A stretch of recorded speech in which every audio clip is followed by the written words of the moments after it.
cloud. Okay, good afternoon, everyone. Thanks for joining me. Today is Wednesday, February 10th at 3:02 p.m. California time. I'd like to now officially call this meeting to order. We have several timed items on the agenda today, which I'll point out when we get to the agenda, but that's why I'm going to go through our preliminary meeting setup stuff a little bit more quickly than I usually do. We have our Academic Senate community values. I hope you all keep those in mind as our meeting progresses today. I'd really like to invite voices that we don't hear from very often to make comments, questions, remarks today, just in an effort to get everybody's voice heard. Also, of course, our Zoom guidelines for those that are joining us today that haven't joined us before. Everybody, please mute yourself. If you'd like to participate, raise your virtual hand in the participants field and you'll be called on the order that you are, that your hand has been raised. Of course, only senators and the FA liaison and other ex officio members are expected to comment or engage in dialogue, but there's also times for public comment, and Olive is joining our meeting. All right, so I will say that the agenda will be accepted as published unless I hear from anyone. So if that's the case, hear from anyone like right now, like in the moment. So if anybody has any comments about the agenda, please make them now. If not, I will assume that we are accepting it as published and distributed. Item 2.5, items to be taken out of order. Yes, we have two timed items. We're going to have a presentation by Dr. Vandana Gavaskar at 3:30 p.m. And then we also have a presentation by Dr. Z. Reyes. So we'll hear those at those times. Okay, with that, we are now at item 3.1, public comment. So please remember that a public comment, we have changed our norms a bit. So I will call for public comment from the public at this point. The public can raise their virtual hand in the participants field, and they can make public comment now, or they can designate a time before an agenda item to make a public comment. Those that are part of the SBCC campus community can either utilize the public comment time now, or throughout the meeting, I will call for public comment from you all, and you can let us know that you want to give a public comment before an agenda item then. So at this time, I'm seeing Dr. Olguin with his hand raised. So go ahead and unmute yourself, Art, and we'll give you 3 minutes to provide a public comment. I'm unmuted. Can you hear me? Yes, we can. Thanks. Great. Okay. Thank you. I just wanted to have a little bit of follow-up. And I know that this can't be discussion kind of thing, but perhaps at some point in time during the meeting or the president's report or something like that, that you could make some sort of comment about whatever that agenda item was, where when we wanted to introduce an issue or an item. And in the past, I've done that, and it was dealing with a conflict of interest policy, development of a conflict of interest policy for the faculty. And I haven't heard anything about that, where it's gone. Has it gone to a committee? I haven't been contacted about that, and I would really like to be involved in that discussion and the drafting of some sort of conflict of interest policy. And so I just throw that out there because I don't know where else to put it. So thank you very much. Bye-bye. Thanks so much. Yes, you hinted at something, which is that, because we're a Brown Act committee, we can't discuss items that come up at a public comment. That being said, that has always been misinterpreted as the Senate can't respond to people, which has always, the Senate or other governing bodies, which has always caused harm, I think. So especially when people say really powerful statements. So let me just say this, Art, I do have something in my president's report on that exact comment. So thank you so much for providing comment on that. And I'll get to that when I get to my president's report. So let's see. And he's giving me a virtual thumbs up. Thanks. Is there anyone else here that would like to provide or declare that they'd like to give public comment at this time? If not, members from SBCC campus community can give one later. Okay, so I'm not seeing any. So let's move on to the minutes of the regular meeting from January 13th and January 17th. They are posted. So I will ask if there's any additions, edits, or changes that need to be made. Robbie, I see your hand up. Go ahead. Yeah, in the minutes from the 27th, in your president's report, it talks about the conversation we had about faculty wanting to potentially move away. And it says that the requirement for us to be on campus 3 times a week is a board item. I think that should be changed to board policy. Yes, for accuracy. Yes, that is a board policy. Yes. Michelle, did you catch that? Yeah, cool. Thank you. Yeah, thanks, Michelle. We'll get that change made. Pam, I see your hand up. You may want to change it to 2 or 3 because it's only 3 if you are fully on campus. If you're more than 50% or more online, then it's 2. Yeah, that's a really good point, Pam. Michelle, if you could please, let me see where it is. Let's make sure that we get it accurate. Okay. So regarding a question, blah, blah, blah, blah, blah. President Napoleon, no, that's Title 3. Where is this? It's the the third paragraph of your president's report after the bullet list. Found it. Okay, so yeah. So Michelle, if we could get that to read, however, the requirement to be on campus 3 times a week is outlined, how do we want to say this? Is be on campus 3 times a week for non-online faculty, just so that we don't get into the nuance of the BP. Would that work, Pam, you think? Thoughts, comments about that? Does that work for folks? Ray, this doesn't adhere entirely to what you said, but we could say that are required to be on campus 2 to 3 times a week, depending on their course load, as detailed in a board policy. Perfect. Excellent. Thanks for that. Good. I'm glad you caught that, Robbie. That was good. Coolness. So let's get out of there. Michelle's fixing that for us. So now that we have noticed that change, is there anything else from either meetings minutes that we want to address? Okay, I'm seeing no hands raised. So as amended, I would like to do this by, what's it called, acclamation. Unless I hear otherwise, I am going to assume that we are accepting the meeting minutes from January 13th and January 27th as amended and posted. Okay, coolness. So moving right along. President's report, item 5.1. Okay, so a couple of things.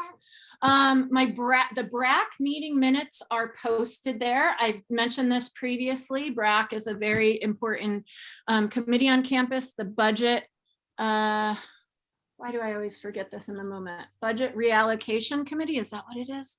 The budget committee. That's the B. That's the most important one. Let's just go with that for right now. So the meeting minutes there for the last 3 meetings are there. I also recently found out that that BRAC is changing its membership, and we're going to have a 3rd faculty appointee. So I'll discuss that during a consent item.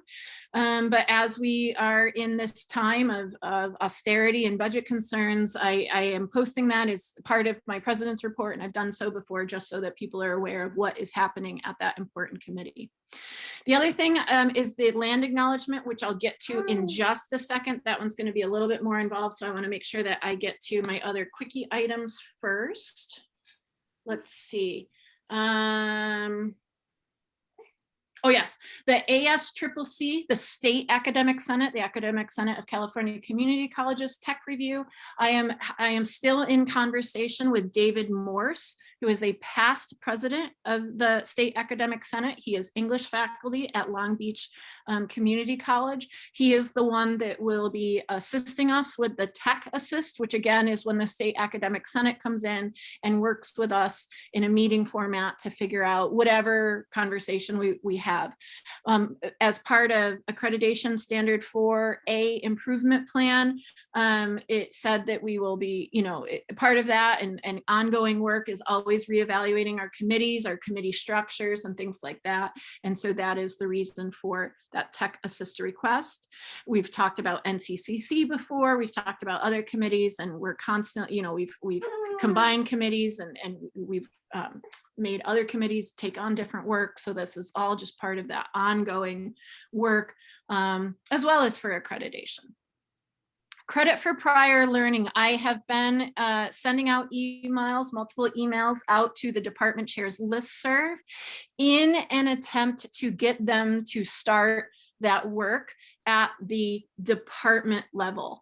I have offered different ideas that I have, whether it's portfolio review or international baccalaureate or what else, standardizing examinations. Most recently, I touched base with the department chairs and I said, start small. You don't have to figure out everything all at once. Perhaps you identify one class in your course offerings that you can think of as like maybe offering that idea of credit for prior learning. And maybe it's through a standardized test that you only offer once or twice a year, right? Because I know how overworked everyone is right now. So let's just start small and think about it that way. I've also mentioned the department chairs, and you all know as well that the AP for credit for prior learning will be coming back to the Senate. I said late February. It might be late February or early March, depending on where it lands in our conversations at steering. But the intention there is to work on the AP, the administrative procedure part of that AP, and then have the departments be talking about what happens at the department level. So what an individual department does or does not do is not necessarily needed to be in the AP, but those two things need to be happening at the same time so that the AP language supports what is happening at the department level. So senators, I will ask you all when you send out your communications or you hold your division meetings, however that goes, that you are touching base, that you're looping those department chairs in on the conversation, and that we can all find a way forward for this. The other thing I wanted to mention, it's kind of funny timing of our public comment today. Just yesterday, I finally got the email written to Chair Ellen O'Connor of the Academic Policies Committee, and I did delegate to that committee initiating work on an AP or policy around conflict of interest. So I am excited that that work is going to get started there. Our public commenter also questioned why they hadn't heard about it, what happened there, in an interest of honesty, transparency, and just so that people know that systems are working. Why hadn't you heard about it until now? Why hadn't I emailed Ellen until yesterday? Well, a number of things. We did talk about it at steering. People thought it was a good idea. I will especially call out Patricia Stark, who thought it was a really good idea and discussed different reasons why it was a good idea. And then, we just have been dealing with other stuff on the Senate agendas. Our Senate agendas are absolutely packed. So it's been on my to-do list and really hasn't come back to Senate. And so when I was interfacing with Ellen and said, hey, do you guys need things to do? They just wrapped up something. It's on the agenda today. She said, yes, we do. I kicked it over to her, and that's how that went. So I'm sharing this not just because of the public comment, but to also say that I hope people are finding Senate processes working. So for instance, in our communications every week, we added that new item 5.4 that's always there, the request to agendize items at future Senate meetings. The reason why I was aware of that, the reason why I ended up at AP is because Dr. Olguin did send me that memo a while ago. He did a lot of great background work and explained why it was important. And here it is now at a committee and going to be worked on. So I hope people are finding those processes working for them. And as senators, I'll ask that you remind the faculty that that's there. I've mentioned it in my all campus emails when I post the agenda, but maybe people don't quite understand what that is, or they forget about it, or they don't read my emails, which is fine. So just please let people know that that's there. Okay, now that I've gone through all of that, I do want to circle back to the land acknowledgement. So perhaps you noticed I pulled the land acknowledgement off of our initial starting on today's agenda, and that's the first time I've done that. And I'd like to explain a little bit why I did that. So Ana Garcia, Senator Ana Garcia, and I and others, including Patricia, have reached out to the Chumash at different times, members of the Chumash, and I finally was able to get some, let's say, consensus about what they wanted us to do as a campus community, what they wanted us to do as an academic senate, and et cetera, et cetera. So if you haven't already looked, I want to open up this now. Okay. So first and foremost, I was asked to make sure that we are no longer using the previous language. So if any of you are using the previous language on syllabi or perhaps in other committees, please help me spread the word that the Chumash have asked us to no longer use that language. So please make sure that you are brave and honest in those spaces and help that message get out. The reason why they do not want us to use that language is because they have developed new language. So the new language is here, and I posted it here so that we could all see it and read about it. And we only have permission to use this new language through next month. And the reason for this, and the reason why I didn't post it, is because the Chumash really want a campus dialogue. The Chumash really want us to be having ongoing conversations about what we will do and what our intentions are and things like that. And also, they don't want this statement to be approved by the academic senate and then perhaps just passed around, which they kind of got the impression is what happened with our last land acknowledgement. What they would like to see, and I'm going to be spearheading this, is for their land acknowledgement to be approved at the board level. And if I had my druthers, I would have the board read the land acknowledgement instead of the pledge at the beginning of meetings, but that's not my place to say, but it is going to be my place to suggest at least. Have it approved at the board level for the campus so that the campus is all using a very top level approved land acknowledgement again. So it's not just passed around and things like that amongst committees. Now, I think we can all appreciate that that conversation might be hard with the board. Dr. Goswami has expressed a lot of interest in having a sit down with the Chumash elders and working through this and having it be a dialogue. But I did not, after my conversations with Annette, after my understanding of where the Chumash are, I did not want to put this on today's agenda and just read it aloud without the Senate's understanding of what our commitment must be to use this language and move forward. So for the time being, we don't have a land acknowledgement on our agenda. So I would like to see, and I'll talk to steering about this next week, an agenda item at our last meeting in February, so that we can discuss this at a Senate to see if we can move forward with the land acknowledgement and honor what the Chumash are asking of us so that we can participate in this ceremonial nod to the Chumash people at the beginning of each of our meetings. Okay, that concludes my president's report. If anybody would like to ask clarifying questions now, please feel free to do so. They can't turn into discussion items, of course, just clarifying questions. And if not, we can move on to our Senate liaison reports. Any clarifying questions? Please raise your virtual hand. Yeah, I have a quick one, Ray. I'm Jamie Campbell. I'm the FA liaison for those who don't know me or my role. This is not a question as the FA liaison. This is a question as an instructor. So are you saying we should go into our Canvas shells if we have the old land acknowledgement there in our syllabi and replace it with this new language, but only for the next month? And then what should we do at the end of the month?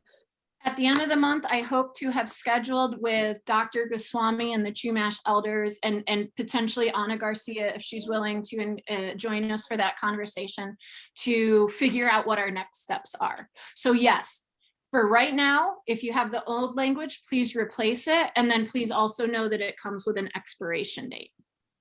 And then Thank you. I will make sure that people are informed of where we are at with the dialogues with the Chumash. Thank you. Yes, thank you. Any other clarifying questions? Coolness. Let's move on to item 5.2, Senate Liaison Reports. I know that they were written. I'm just going to say what Ruth always says. You need to have read them. There is important stuff in there. But regardless of that, I'll also ask if any of our Senate liaisons would like to highlight anything now out of their reports for the good of the group. Pam, Robin? I'll just highlight a couple of things from, you already talked about AP, from the FPSS. Jason Levy, the tutorial center coordinator, resigned. And so now his duties currently are being spread to Vandana and Barb. So maybe have a little patience with them because they're doing their jobs on top of his. If you think a tutor in your area might benefit from having a tablet to use during tutoring sessions, contact Vandana to see if that's something that could happen. And then what was the other thing? Oh, if you could develop a set of best practices for tutoring in your area, that would also be helpful, and pass that also on to her. I think that's it for now. Oh, wait, that's the other thing. That really wasn't the third thing. The third thing was, if your tutors are getting a message that says academia, they may be getting an academia warning every time they go in that says your license is going to expire March 1st. That's just because that's when our license is up for renewal. And so everything should be fine come March 1st. So if you hear something like that from your tutors, just let them know it's just the normal cycle of our license. Coolness. Thank you. Robin, Ruth? Nope, Robin's saying nope. I'm good. Ruth's good. Robbie's good. Okay, we're all good. Thank you, everyone. We'll now move on to item 5.3, our Executive Vice President report. Dr. Ralston, have anything to share? Yes, very briefly. Thank you, Dr. Napoleon. I wanted to do two things. One, to update us about our work on accreditation. So the institutional self-evaluation report has been submitted. The team who will be virtually visiting us has started working through our report. I sent a note out to faculty letting you all know that one of the components of Standard 2 is the effective instruction of distance education. And so the commission has asked us to do 2 sets of randomized courses for fall 20, courses that were originally designed and planned for distance education as one set of courses, and another set of courses that were designed to respond to the COVID pandemic. So this is actually a really graceful way for them to kind of acknowledge the challenges that colleges have put forward responses to. So you will notice in your fall Canvas course shells that team members have been added if you happen to have been an instructor for one of those randomized courses. I sent this note out and Jamie Campbell actually sent me a follow-up question. So thanks, Jamie. I had mentioned the fact that it's an anonymous assessment. That means that when the team responds back to our efficacy in distance education, they won't say something like, well, Pamela Ralston's English class was really terrible, blah, blah, blah, blah, blah. Make sure she gets better at. They'll come back with direction and suggestions for improvement that respond to all of the work that we do. So it's confidential in that sense. Your students won't know that they had been there, and it happens for last term. Your colleagues won't know that you've been visited. So it's all based on the good work that you automatically already did. And so that's just a piece of this work that's coming forward. The other thing I wanted to do was to thank faculty members of the Professional Development Advisory Committee and the staff and administrators who do that work for the efforts on in-service on Friday. and to thank those of you who put on workshops and managed virtual in-service, which isn't an easy thing. So I wanted to thank those of you who were able to attend. We've recorded those sessions. I think we'll be posting some of the videos in a couple of different places. So if you want to be able to track that, we'll find out how that's going to be shared further with the college. So thanks for all of you who participated in that. And that's the end of what I've got for today. So thank you, Ray. Thank you. And we're just about 3 minutes early, but I do think it would benefit the group if we got a jump start on Dr. Gavaskar's presentation. So we'll now move on to item 9.1. Vandana, are you just Yes. about to go? Okay, Yes, great. thank you so much for having me. I did try to collect all the data on the budgets for the last several years, and I presented a report, but I just wanted to pull up a few items that we could all share as we discuss, if that's okay. And I definitely can. One moment, I forgot something very important, and Dr. Danielle Swantek's hand being raised reminded me. I am supposed to be calling for public comment before items. And so now that we are at this item 9.1, I'm calling for public comment, and Dr. Swantek let me know ahead of time that she wanted to give one. So take it away, Danielle. Okay.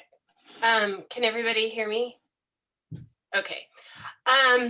So I have a public comment on this item from a kind of broader perspective than just the LSS budget. So because I'm a historian, I'm going to give us some history. As many of you know, in the 80s and 90s, the history department at that time entered into an agreement with EVP Jack Friedlander to raise history's class caps from 40 to 50 in return for reader money. And at the time, history was the only department that was receiving reader money. Over the years, reader money came and went. Other departments became eligible for reader money. But our department has been asking virtually since I got here, so let's say 2010, that history's caps be lowered to 40 because we're a writing intensive discipline, and that cap is comparable to other social sciences in the division. When Paul Jarrell was here as EVP, he came to us and said, yes, yours should be at 40, please lower them. So we did, and for several years we taught with 40 students in our classes. And then a couple of years ago, given for various reasons, we were not able to go into Curricunet and officially lower them to 40. Priscilla Mora, who was dean at the time, and EVP Ralston asked us to revert back to this 50 level due to sort of the uncertainties of the budget when the new budget formula was coming out. We agreed to help out the college with the understanding that it would only be for a year or two. We're sort of well past that and trying to get this approved through CAC to lower our caps, which is also in meeting with the course cap guidelines that the CAC developed. Okay, we've been sort of told that that's not going to happen, and that one of the things Dr. Goswami is wanting to do is raise the class caps to 45 across the social sciences. And even in the face of that, we're not being allowed to even drop our class caps down to 45. 2 points, and then I'm going to link it up to this current line item. One, I don't think there are enough classrooms that seat 45 people to do this. There's a space issue for the college. And two, we were gracious and we're sort of being taken advantage of. We're a department of 4 people. We certainly are not able to balance the budget for all of City College. And especially in the face of some departments having their classes caps being dropped at the same time. So there's that issue, right? This is specific to the history department, broader for social sciences. I'm also the new chair of the FPSS committee. And so I was looking through this budget for the first time because I've not really been super involved in this. And what you'll see is that for several years, a lot of money from this budget has been returned to general funds, $200,000, $300,000, $400,000 each year. I went through the budget for this year and noticed that like money had been allocated to History 101. We never asked for the money. We didn't know the money was there. No tutor had been hired. This was true also for film studies and some other departments. And so my question is this, or my point is this: we are in this time of budget cutting, SERPs to get rid of faculty, trying to raise class caps in certain departments, not allowing agreements that were made before to be carried out in terms of history. And yet we've got this budget that has all this unspent money year after year. And I'm wondering, are there other budgets on this campus that are like this as well? Because this has a direct impact on faculty workload, student success, workload equity across the campus. I'm concerned of all the effort to reduce staff, faculty and staff, which eventually is going to make it hard to operate this college. And it seems to me, whether it's an outside group, but we need some kind of like forensic accounting team to come in and actually look at the budget, because clearly in this case, it's not being developed properly if every year we're returning hundreds of thousands of dollars back into general funds. And so again, my goal here is not to target this particular budget, but the broader issue of where else is there money sitting there that's not being used and while we, for faculty in the history department, are struggling with unreasonable course loads, and that the two things are connected.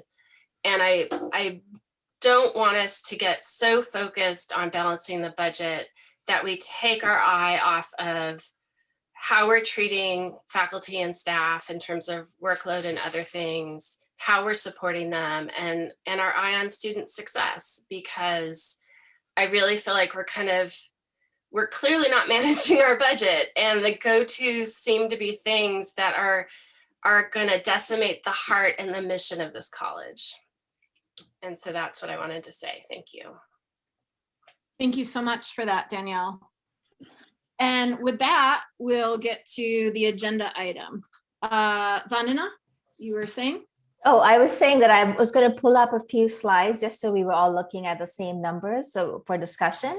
And I want to thank Danielle for the leadership of the FPSS, and under Pam and now Danielle, we've been presenting the budgets to the FPSS every month. So hopefully we'll have more of a collaboration on that level. So am I able to share my screen? Yes, you are.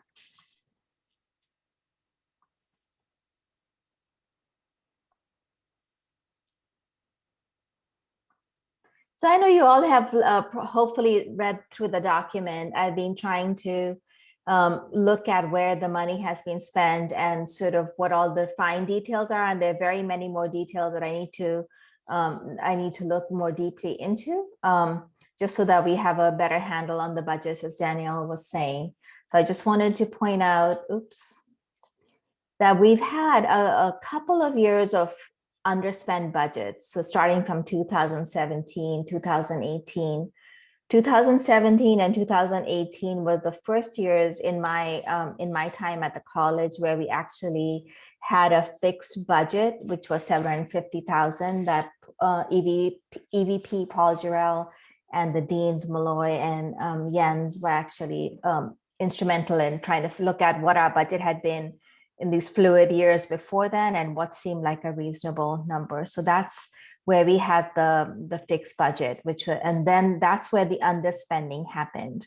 Some of the reasons I believe have to do with also the AB 705 coming at that time, the guided pathways, the new look at how equity, basic skills, and SSSP funding was going to work, and how we were going to focus beyond basic skills. So we've had to make sort of a hard pivot into the way things had been done at the college to how we were going to look at new initiatives.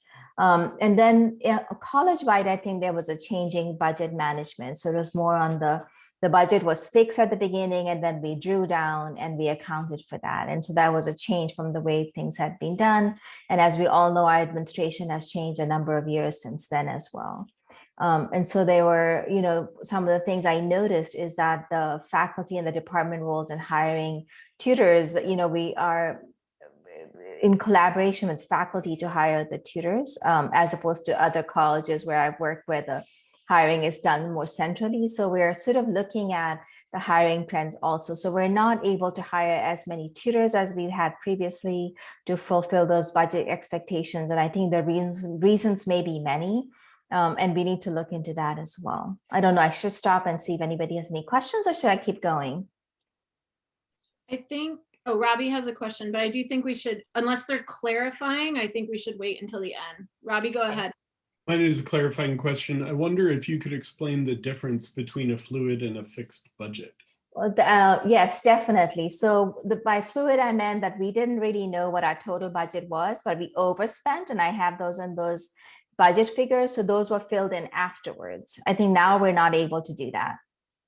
So I knew when I came into the college, I knew that we had 400,000 for the general tutoring and 400,000 for the embedded tutoring, but then we always went over and those were just filled in. So that's what I mean by fluid, Robbie.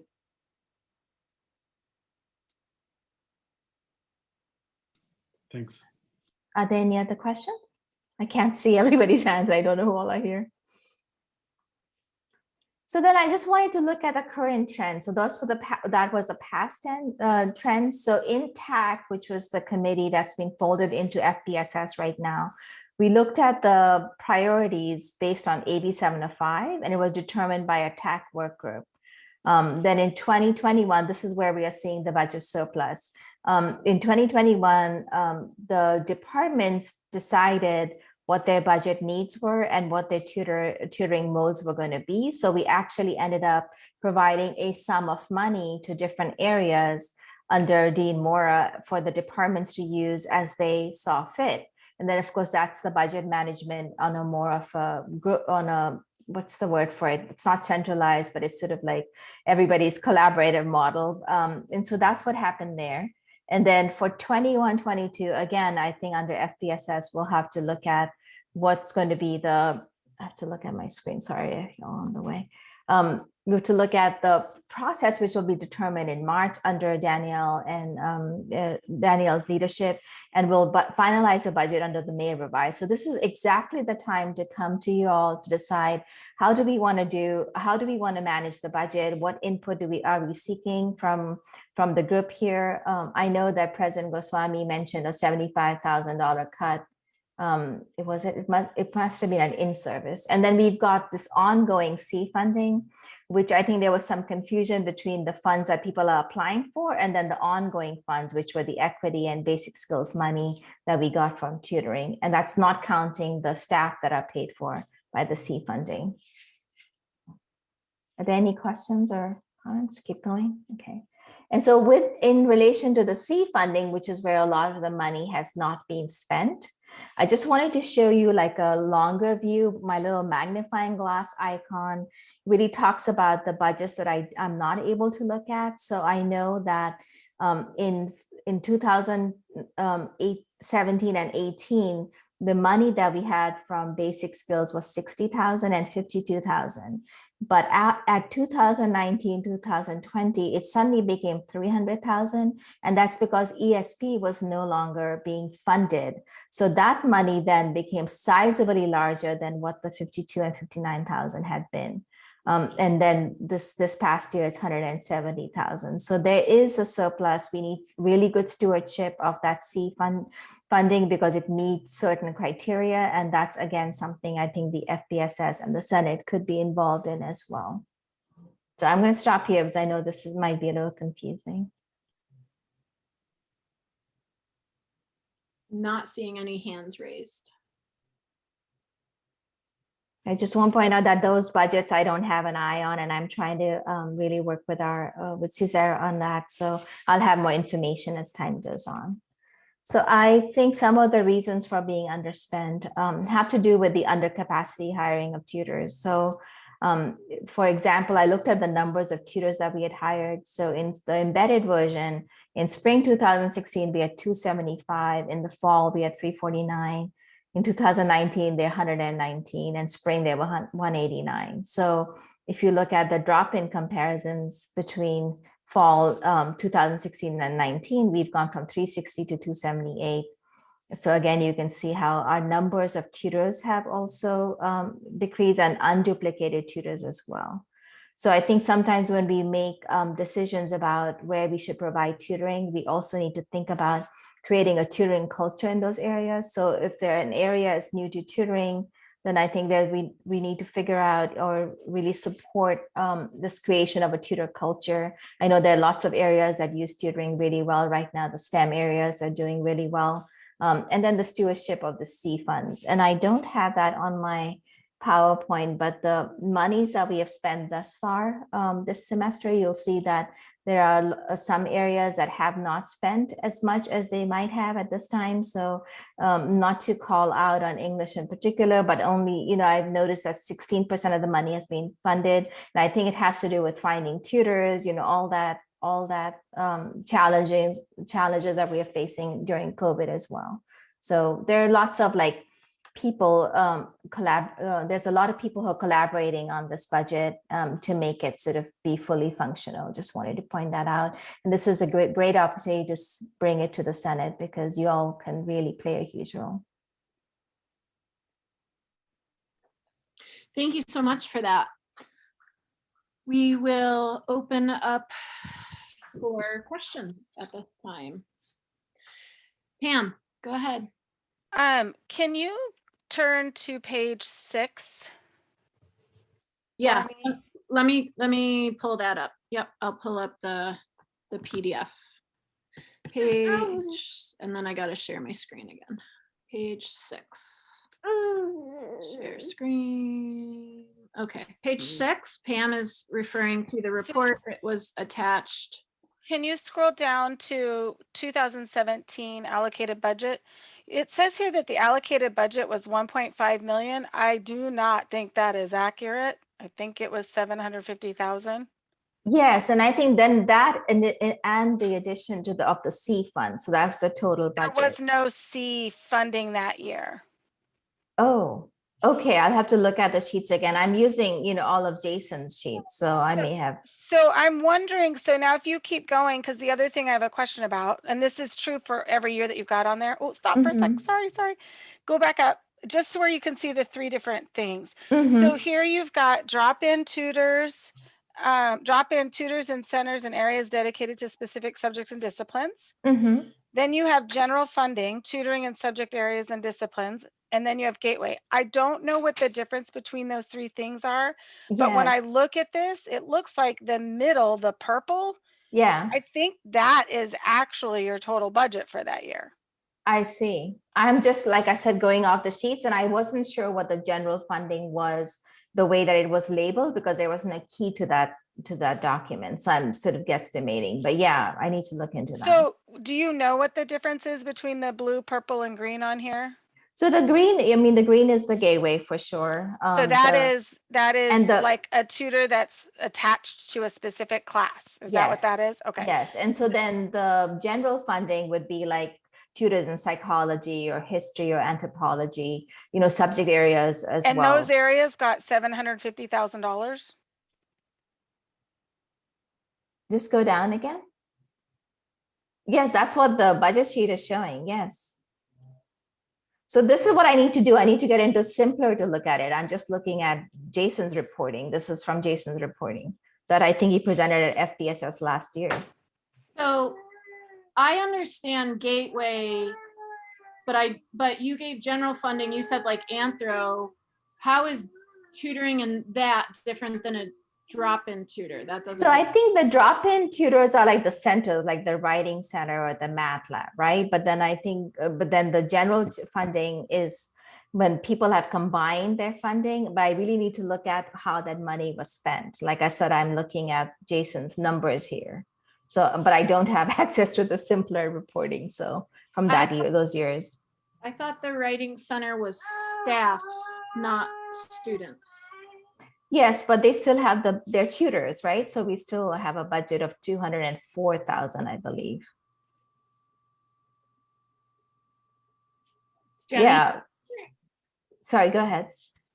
So doesn't the drop-in tutoring and the gateway tutoring, isn't all of that from the general fund budget? Those aren't separate monies coming from elsewhere, are they? No, they're not separate monies, but they just have separate line items in the way that the center has been doing the budgeting, the tutoring center.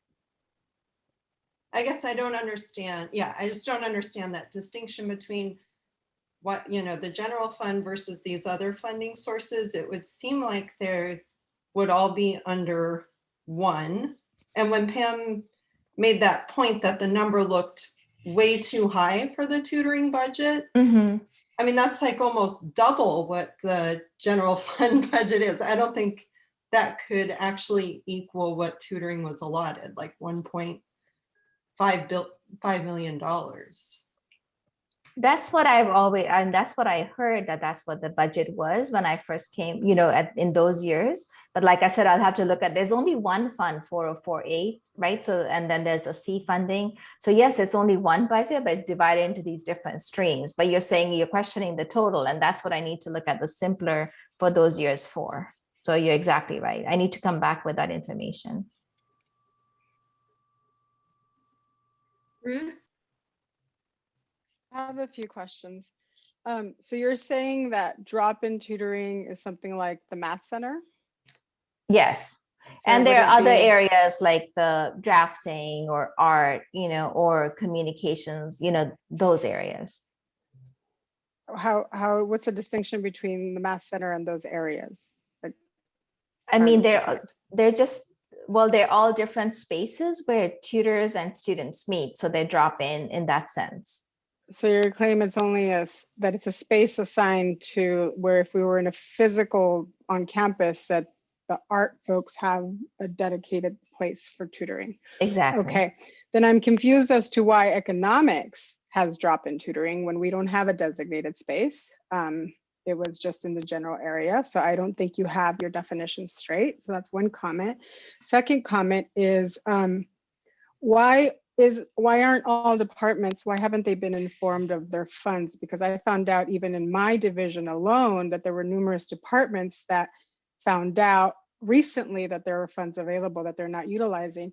And the reason I'm especially concerned is not only number one is they can take advantage of this, especially right now that we're online, is number two is that I in my department, and I know other departments as well, fully utilize these funds. So if there's spare funds elsewhere, we need to know about this. So how are you ensuring that departments know that they have funds available?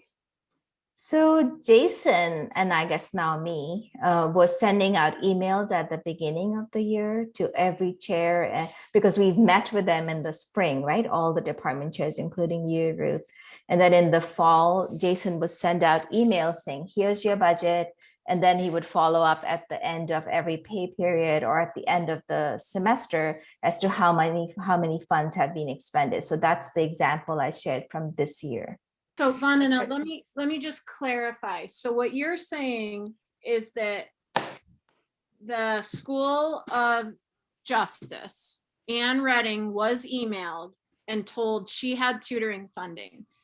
And you're saying that a tutor was then not hired in her department, and that's why the money is being unspent. Is that is what I'm saying? Yes, because I think people have funds, but then it's their responsibility or their initiative to hire from among their students. Okay. Yeah. I just so for instance, I'm sharing my screen. What you're saying is all of these department chairs have have received an email, right? So here's Yes. administration of justice. So you're saying they were alerted and they knew, and it's their fault that they didn't hire a tutor. So same thing No, with I'm not saying it's their fault, but I'm saying that that's where we need to provide the support, right? Like, how do we locate tutors when faculty are so busy? That's Yeah. not that's not what I'm asking. What I'm Okay. asking is, you emailed the chair of anthropology and alerted them that they had this money. Jason emailed the chair of anthropology. Okay, so Jason resigned in December. Yes. They clearly have money left over. Were they recently emailed to say, hey, you have this money and you didn't use it in the fall? No, but I need to do that clearly. Yes. Okay. Yeah, because it's like week 5 of. Yes. And it's been a very steep learning curve. So just saying, yeah. So I interrupted you, Ruth. I just wanted some clarification around that. So go ahead, Ruth. Okay. So there are some chairs here. Did you all receive an email with your allocations at the beginning of the year and at the end of the year about how much had been spent? For accounting, I usually do. And when I look at that, just since, is it okay if I keep add a question, Rhiannon? Actually, hold on, I'm not done yet, Cornelia. Oh, sorry. Okay. And in terms of, there's underspending here in recent years. Where is this underspending coming from? Is this coming from the general fund or is this coming from C funds? I think it's a combination, Ruth. Okay, so how much is coming from each? I don't know. I need to figure that out. Okay, so my follow-up question to that is, who is in charge of this budget? I guess I am, right? And you have been? Yes, as much as I've been able to, yes. Okay, so I think there's a few things here. You need to get your definitions straight because it's clear to me that you're not as well informed as you need to be. We're in a time where we are in terms of our budget overall, we're in a budget deficit, and there are clearly funds here that can be better utilized to target our students or to even help faculty. So if some of these funds, let's say, are being returned and they're not being used for tutoring because we don't need them, let's say Anthro doesn't, although I'm not saying that, Tara, Anthro doesn't need a tutor. Suppose that's the case, then maybe we can reallocate them to other departments and or potentially fund some readers because we all know, or some other use of the funds, right? So with Danielle's, Dr. Swantek's comment earlier about inefficiency in budgets, it's clear to me that this is happening with this budget. Well, I appreciate your feedback, Ruth. But I think the definitions have been pretty loosey-goosey ever since I've been on this campus, because even now we're still calling things gateway when they're clearly hybrids or something else. So we're doing different models in different areas. Okay, but you're in charge of this budget, right? But I'm not in charge of how the budgets are being used in different areas. So what they call their tutors may not be that exact. Yes, I get that. But I think you can try to reel some of these things in to better define these things. Yes, and I think the FPSS has already said that we need to really reach out to everybody to see what their needs are. But in terms of tutors becoming reader budgets, then we have to think about, you know, what's going to be the right size for the tutor budget and what's going to be the right size for the reader budget. So okay, and then my last question is, we've had extra money as far back as, say, 2017, I think, or if I'm reading this correctly. What if someone were to run over? What's the process there if they were to potentially need additional funds? There's extra funds. We have not encountered that when we didn't in the fixed budget model yet. Okay, so I don't think that's true because, again, in my division, philosophy, for example, there was a whole news article about that, how the last week of the term, they needed funding for tutors right before, I think, finals, and they weren't able to get that funding, yet there were there was like 100 grand or so left over. Now, I'm not saying people should go beyond their budget, but I think if we come to the end of the term and there's a week left and a department's asking for, hey, I've spent all my money, I need to fund 10 hours, I think there needs to be a mechanism in place in order to allow for something like that, at least within divisions at minimum. That's a really good point. And I think that's where we haven't been very flexible when we need to be. So yeah, absolutely. By giving everybody a lockdown budget at the very beginning, when we're not sure of all the different factors, that's not the best way to manage a budget. Let's see, Patricia and then Robbie. Yes, thank you. Ruth made several of the points I was going to make, but I have a couple of follow-ups. One is I'm going to say a couple of things, and please correct me, Vandana, if I'm incorrect. There are basically two sources of funding for our tutoring programs. One is the general fund and one is SCA. The student Equity and Achievement Committee funds, which is the new group of all the categorical monies that were grouped together. Is that correct? We got two sources. Yeah, so we're not counting the grant funding, that's what I said in my report. We always have some grant funding, but we don't count that as the budget. Okay, so gateway is really an old term that we're no longer using. So two sources of funding. So last year, when the STEM, when SCA recommended that the ESP program be eliminated and that money be reallocated to tutoring so that the tutoring would follow the students into the other models, that never happened. Yes. Okay. The third thing I want to say is that something you said concerns me greatly, that you don't have access to the simpler reports. I recommend that you get access. Yes, I am totally honestly, on Suzair's case. This on shocks me how you could not have those. It's yeah, I would recommend that you follow up on that right away. Yes. Thank you. I have been. Thank you. Robbie?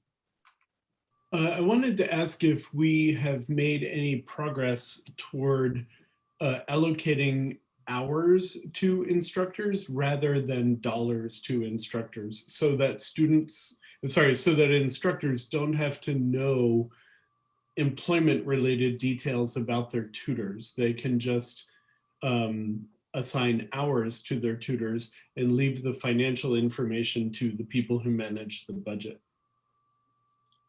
I totally agree with you.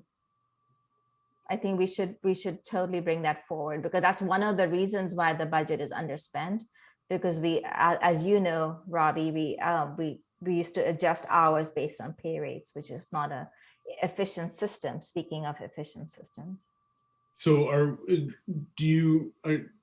we going to start doing that? Do you have a plan to start doing that? Yes. Yes, I haven't brought it to FPSS, which is where I'm You bringing need all to. these things. Yes. You don't need to bring it to FPSS. Okay, got it. Your email that you sent out, that is not an FPSS decision.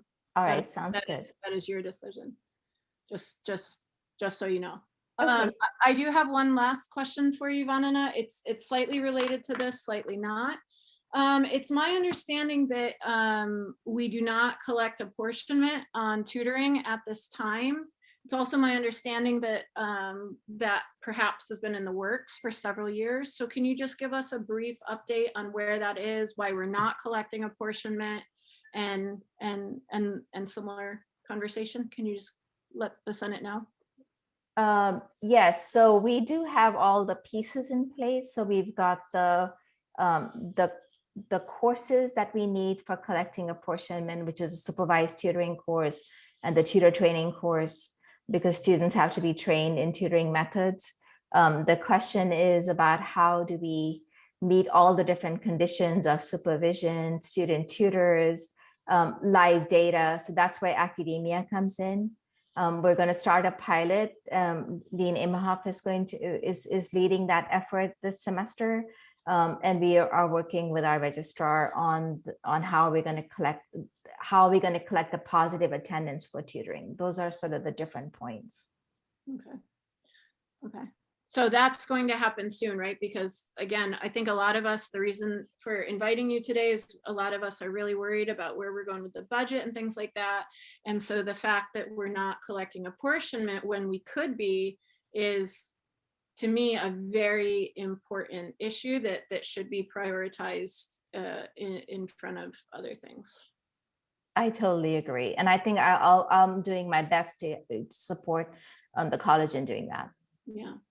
The other thing I just want to mention, because there were some inaccuracies in the report and because a lot of it you pulled from Jason, I just want to echo what Patricia said, which is getting simpler access sooner than Yes. later. And I also want to emphasize that it is really important for the Senate to have accurate reports and information in front of us. Yes. We had this report from you prior to the meeting because we're a Brown Act committee so that we could all review it ahead of time. And there were some inaccuracies in there and some questions. And so that was part of, the conversation today. And we need, frankly, we need to know that stuff, right?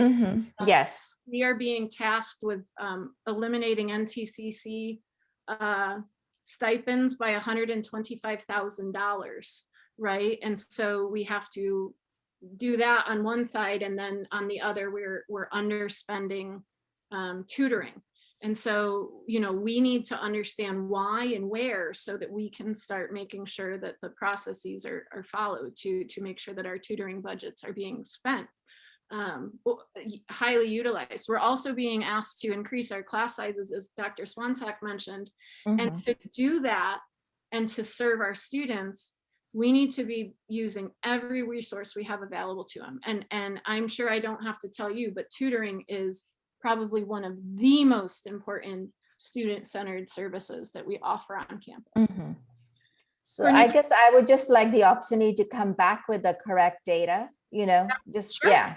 Yeah, we'll give you that chance. So let's say a meeting in March, we'll have you come back. We'd love to see the corrected data. We'd love to have you have access to Simpler and you produce all of this for us. We asked very specific questions when we invited you here today.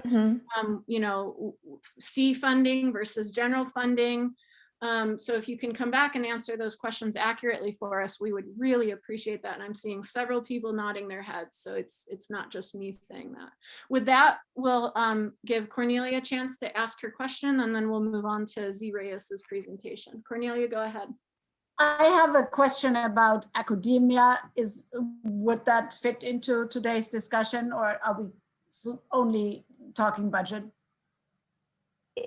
It does, because the academia data is what we're going to use for positive attendance. All right, so I think we need a tool like academia to kind of like provide all that data and collect attendance of students in the tutoring session. I just want to ask you to, if we could like think about making it a little bit more easy on our tutors. Our tutors are in our online environment. It's very challenging, kind of like, they have these, it's not like this natural environment like we have it in a tutor room, like for our accounting tutor in the business communication library. And it is really difficult for my tutor, at least that's what he told me, that he has to kind of enter these K numbers, right? It's students then don't have their K numbers with them. One of my questions is also, can I share with my tutor, and that's maybe something Pamela can answer, can I share with my tutor my class rosters so that they at least like only have to check off their names and then can look up these K numbers later, so that we are not taking away tutoring time from the, and I understand the college needs to have a record of who was there, and we have students with similar names, but just asking, is that okay if I share my class rosters with a tutor, or is that not okay? You're asking me, Cornelia? I'm asking, I'm not sure if you can answer this question, or is that a question that Pamela can answer? Well, one, I'm going to ask Vandana to take that suggestion back and research it. Okay. It's a question about FERPA and the sharing of class rosters. I'd like to have a minute to think through it. My first inclination is that could work within X context, but I want to be pretty sensitive to that. And academia is really important if we're going to move forward in the apportionment model. And Z, I know, is waiting to have his presentation, which is really crucial. So I think this is an important set of conversations, and a lot of issues have been raised today that need to be adequately addressed. So I'm glad that Vandana is going to have a chance to kind of do some more work and come back in March. We'll find out the question about the sharing of rosters, and she'll get back to you really quickly on that, I'm sure. Thank you. we'll let Vandana know when steering can agendize her again and to come back with a lot of this. Thank you. Okay, thank you so much, Dr. Gavaskar. We're now going to move on to, as Pamela mentioned, Dr. Reyes's presentation for us. Z, you here with us? Hi, everyone. Good to see you all. Am I screen sharing powers? I've got screen sharing powers. Awesome. All right. So thank you all for having me. I am here today to share with you the work of the Institutional Effectiveness Committee over the last year and a half or so. So this has been the work of the committee. Co-chair is Dr. Jenny Erica Barco, and then also Dr. Rayanne Napoleon was a co-chair of this in a prior role not too long ago. So, as we get into this, so how does this relate to you? Why is it that you should be concerned about institutional effectiveness metrics? The whole idea is that as we go through this, we're trying to develop metrics to help inform decisions that promote student success. So rather than just going upon our gut feelings about what is best, is really looking at what information do we have and how does it look like it's playing out. So we want to use this to really kind of help improve the tools that we provide to you to understand how you all are promoting student success. So what is it that's working? If you try out a new thing in your classroom, is it successful? Is it unsuccessful? If you try out a new counseling technique, does it work? Does it not work?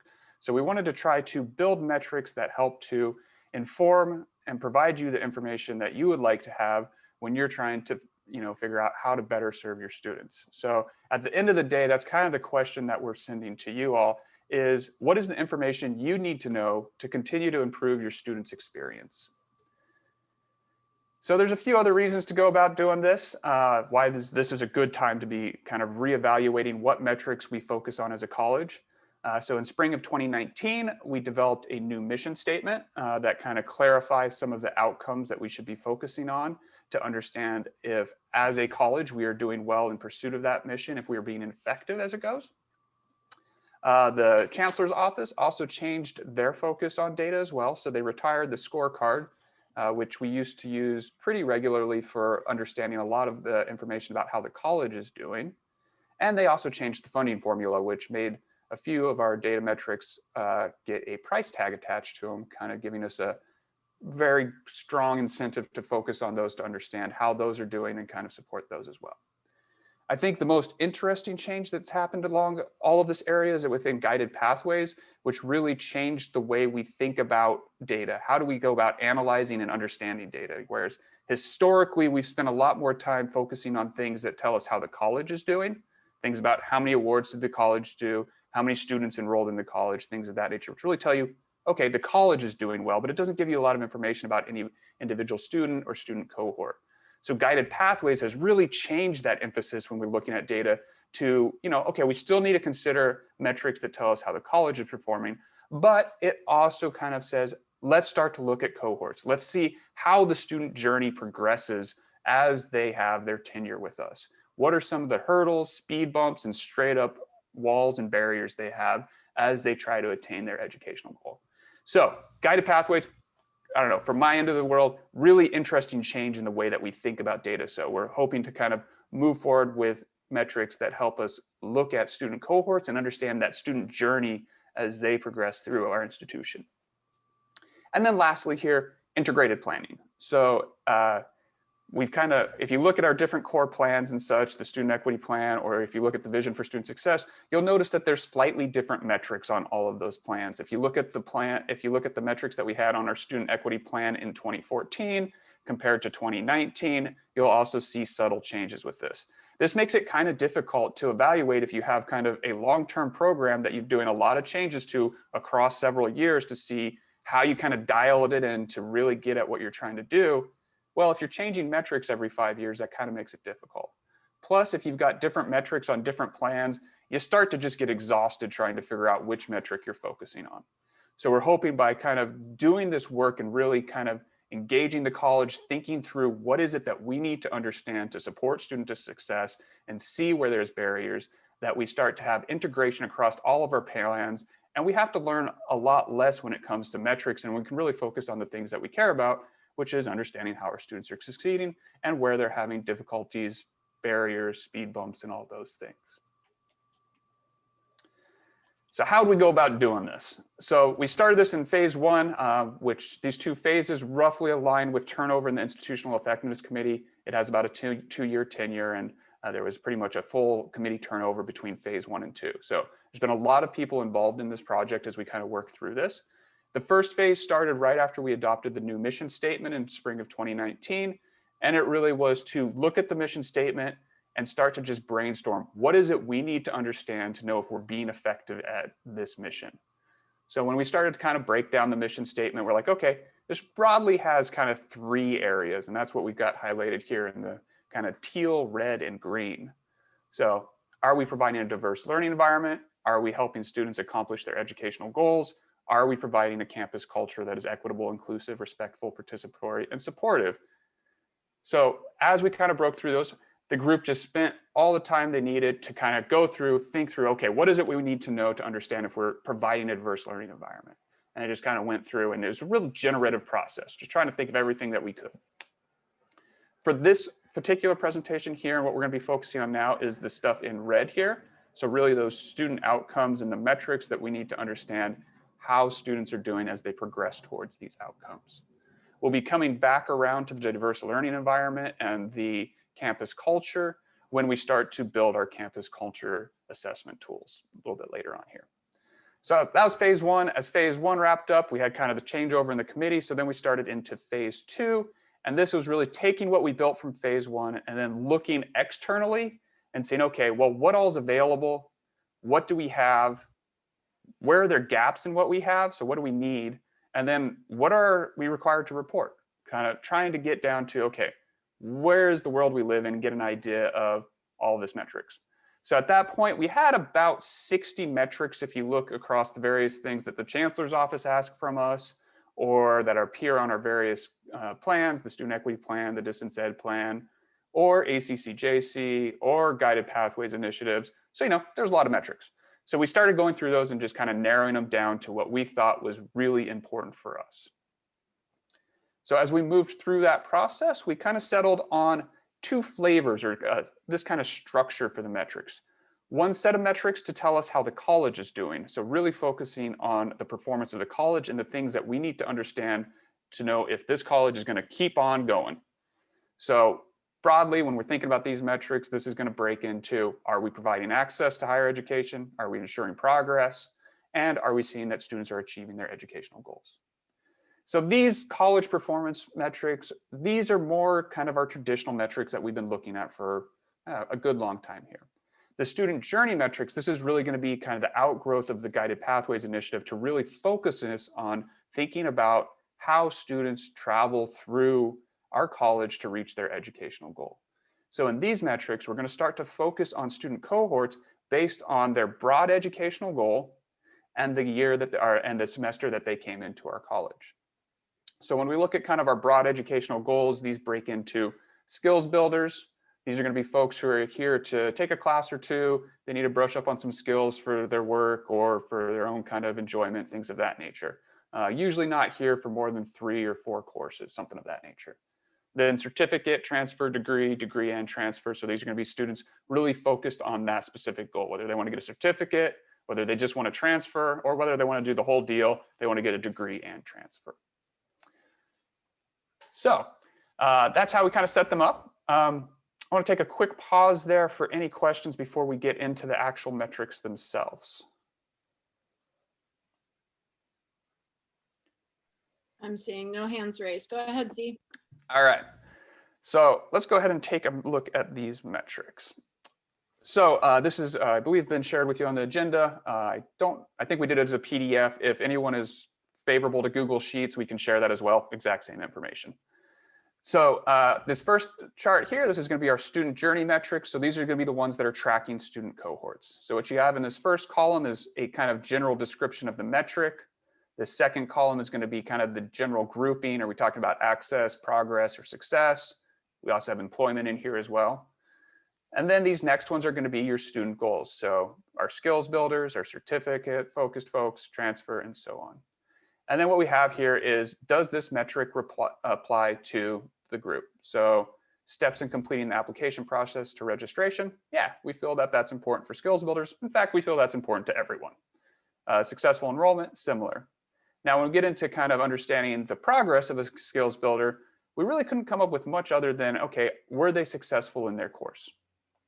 But if anyone works with those students more in depth and has a better idea, we definitely are kind of reaching out to get more information about that.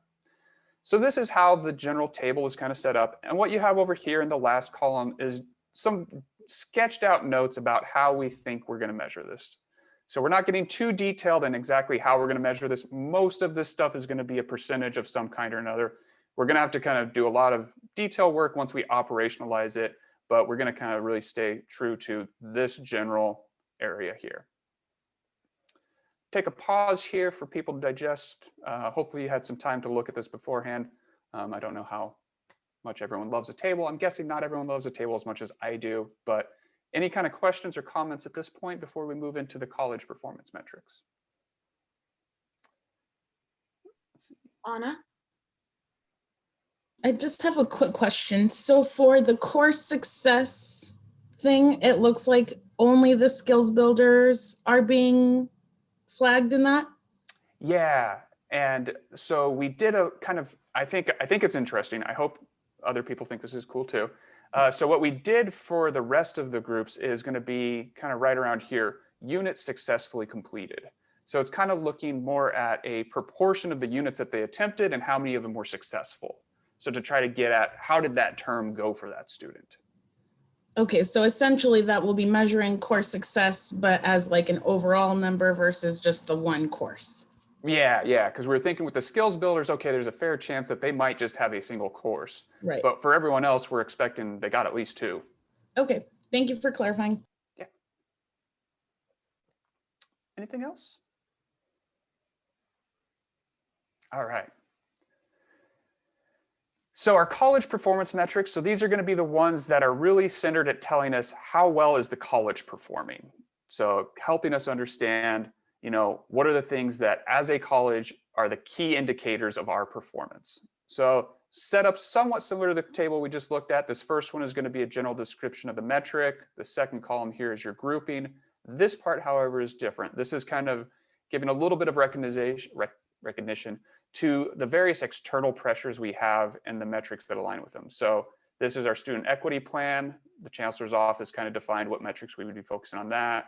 Vision for student success, similar student success metrics. These are publicly available. This is what they replaced the scorecard with. Guided pathways metrics, our accrediting body, and then the student-centered funding formula.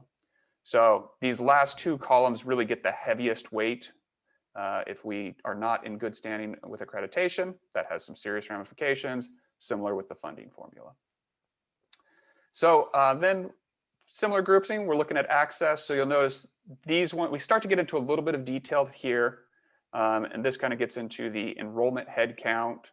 And these are things that we get specific supplemental funding for based on these groups here. And then we go down into kind of all the other areas. So these are things, broadly thinking, our hope is that if you're kind of looking at these either at the college level or if you're looking at them at more of your program level, say math or English, that these give you some indication about how the program is doing. And if you see a major dip in any of these, you can look back at your student journey metrics and start to get a feel for what may be related to that dip.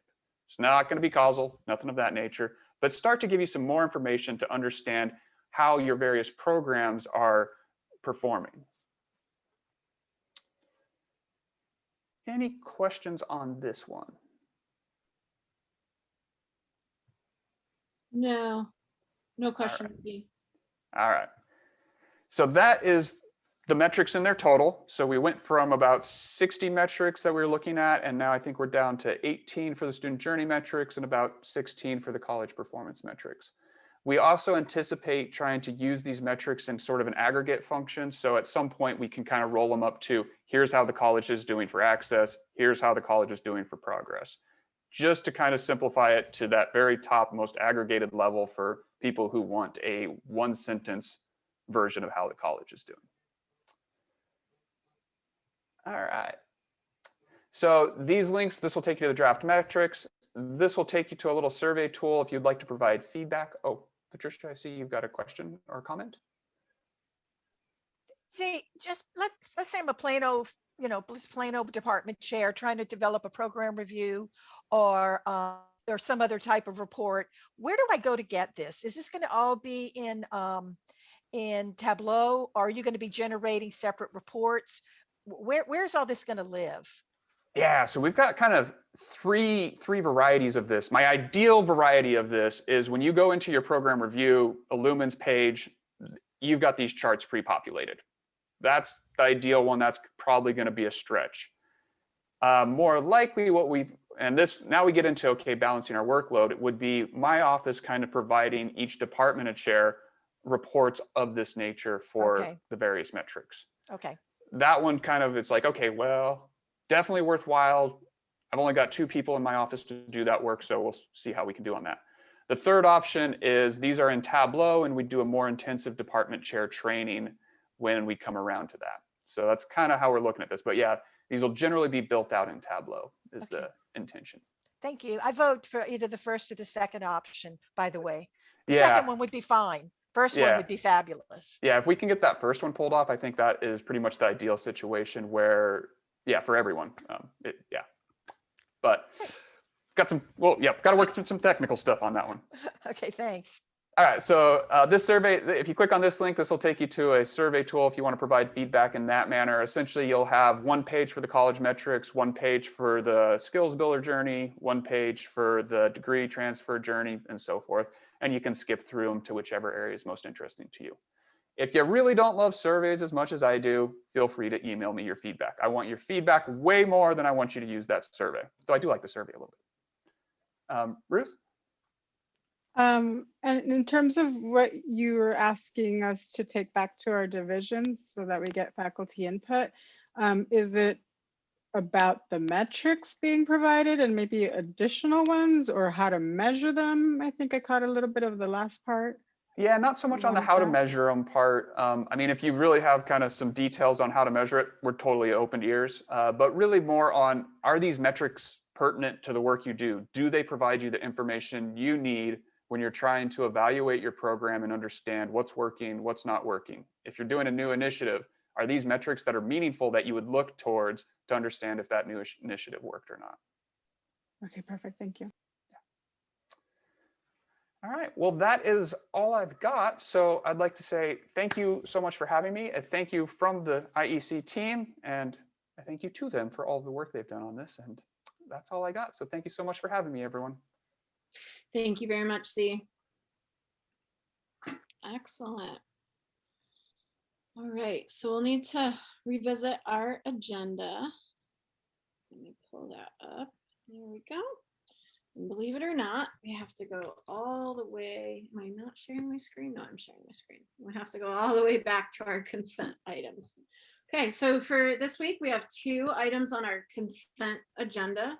One of them is the faculty appointee to the Budget Resource Allocation Committee. There we go. That's what the R is. Pamela, I saw you put it in the chat too. BRAC. Okay, so as mentioned, the committee membership changed. So we get a 3rd faculty appointee to that.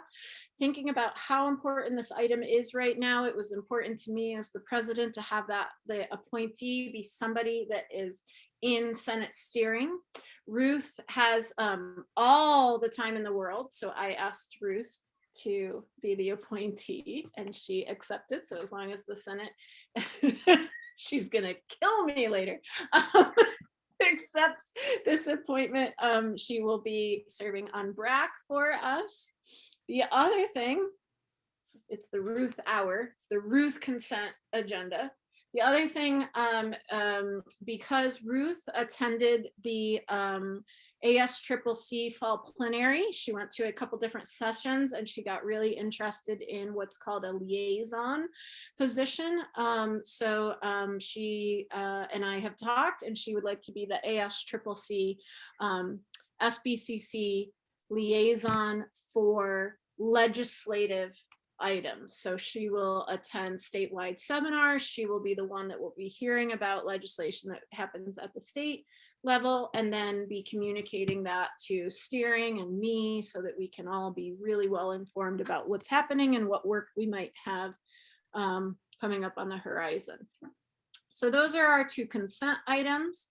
And so remember that we approve and accept the consent item as a whole. So if anybody wants to pull anything from it, we need to do that before we vote on it. And at this time, I'd love to hear either that action being taken or a motion to approve the consent agenda. I move to approve. Thank you, Ellen. Is there a second? I second. It's Jenny. Thank you, Jenny. Without seeing any hands or comments for discussion, so let's go ahead and do our roll call voting. So starting at the top of our senator list, remember that you can vote yes, no, or abstain, and an abstention means a non-vote. Cornelia. Yes. Counselor Jen. Yes. Ellen. Yes. Jenny. Yes. Patricia. Yes. Michelle. Yes. Devana. She may have stepped out. She told me she had to. Pam Gunther. Yes. Kathy.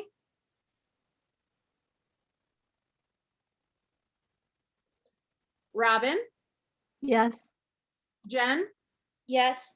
Robbie. Yes. Ruth. Yes. Tara. Yes. Russell. Yes. Trisha. Yes. And Anna. Yes. Thank you, everyone. Excellent. So with that, Ruth will take on that additional work. And we thank her for that, and we look forward to future reports. All right, so information items. I mentioned this in my Sunday post, Sunday email about the Senate agenda. So there is an open call for a faculty appointee to the campus portal committee.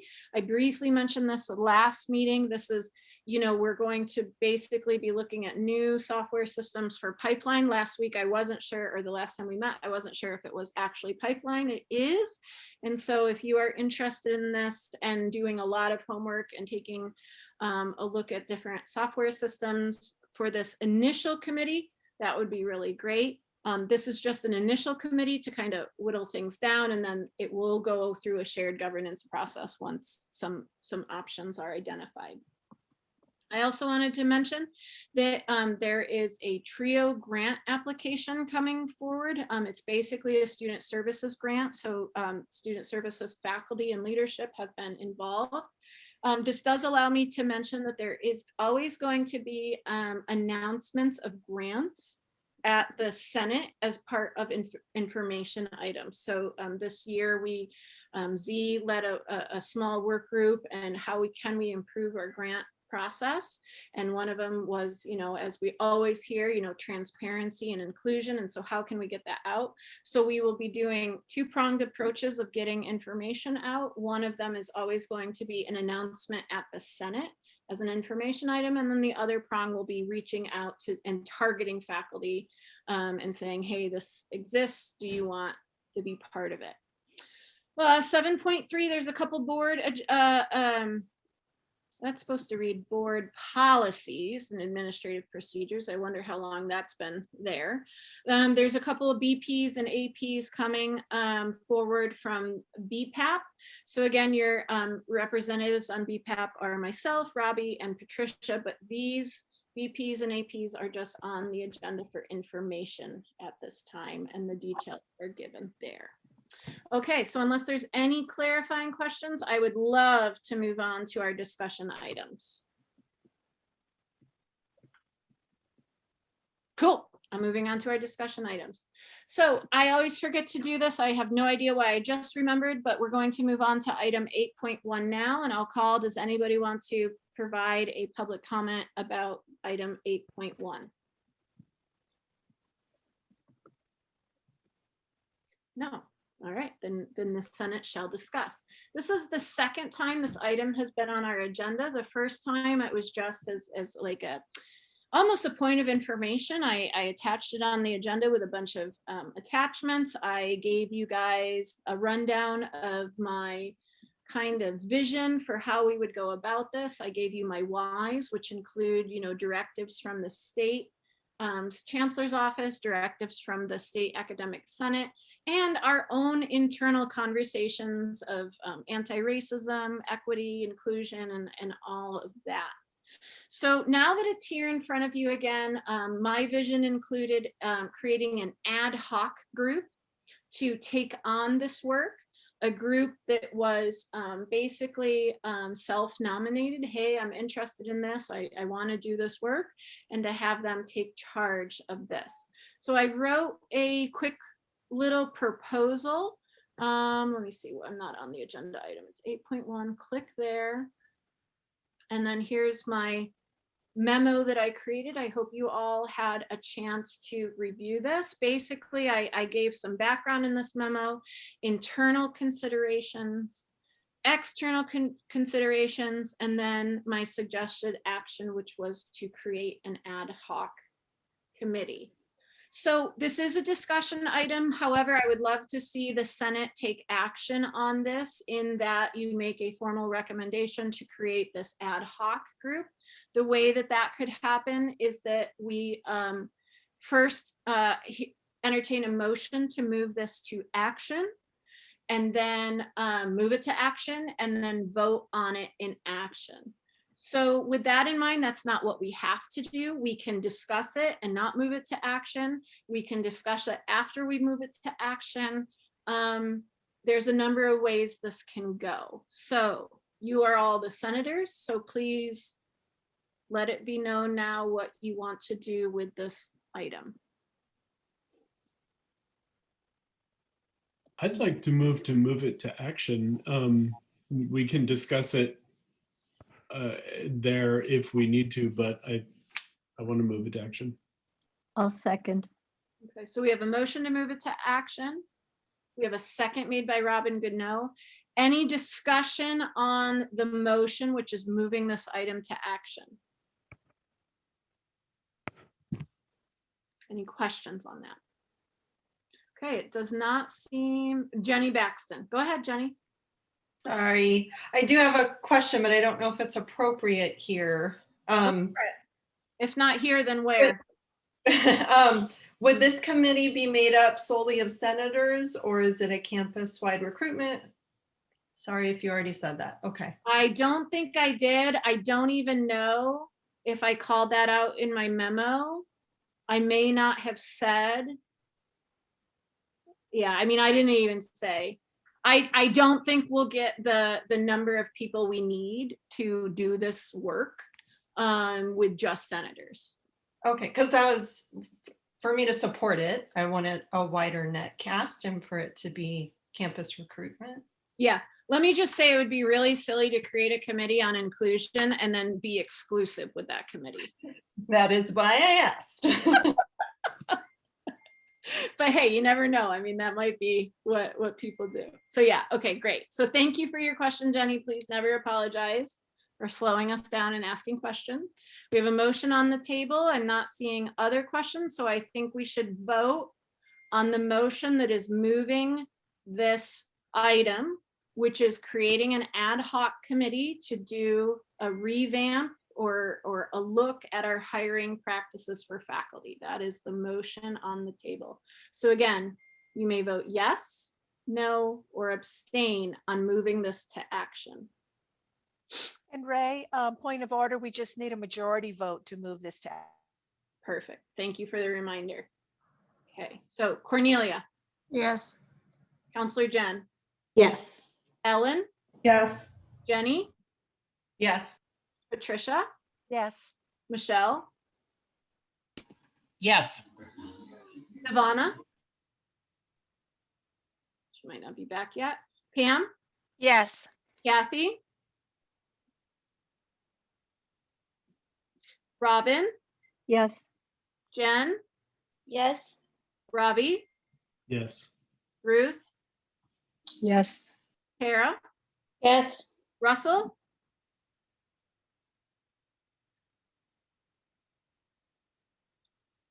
Trisha. It's Yes. okay.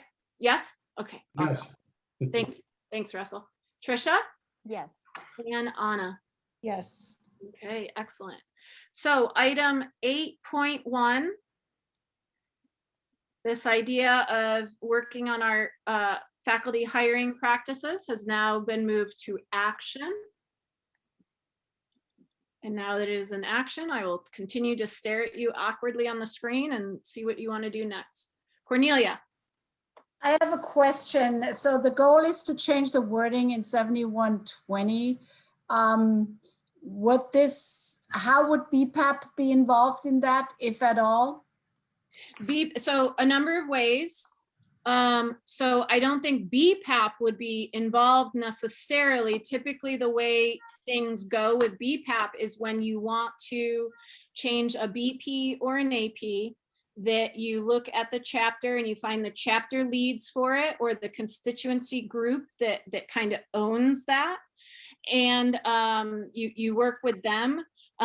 For the AP, of course, we have BPAP reps, myself, Patricia, and Robbie. So what I'm looking for is that the ad hoc committee start doing the work, make some recommendations to the Senate. This is what we think. This is what we think the norm should look like.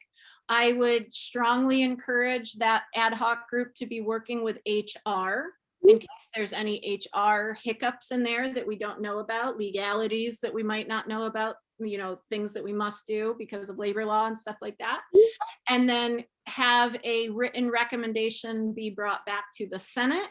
And then from that written recommendation, the people that are, I don't think it's going to happen this year, so I'll talk future tense. The BPAP appointees would then bring it to BPAP to agendize it, and then BPAP would look at it, do what they need to do. It would go out to governance groups. It would come back to Senate. It would go back to BPAP.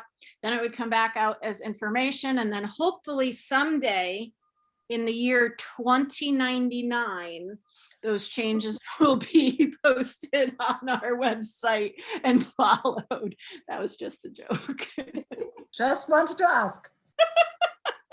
But yeah, you know, I mean, when I was writing this memo, Cornelia, you didn't exactly ask this, but I'll also address this for the good of the group.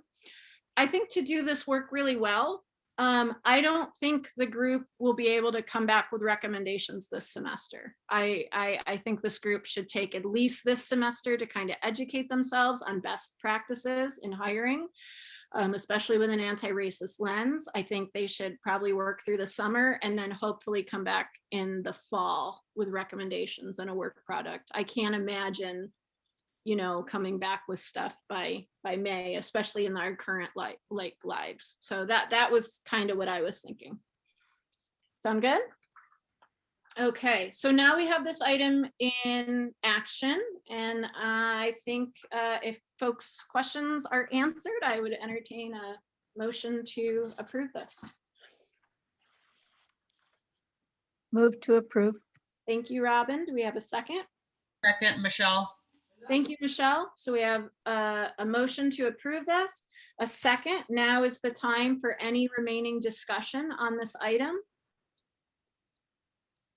Anna? Sorry, I just have a quick question related to what Jenny had brought up.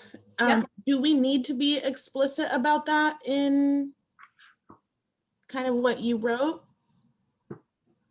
I don't think that we do, because I think the bigger problem would be being explicit. Like, I think if I said, you know, senators and then meant everybody else, I think we would want to fix that. But I think because it's not designated and it's just an ad hoc group, and we don't have bylaws that say our ad hoc groups must be senators, or must be this or that, I don't think we need to.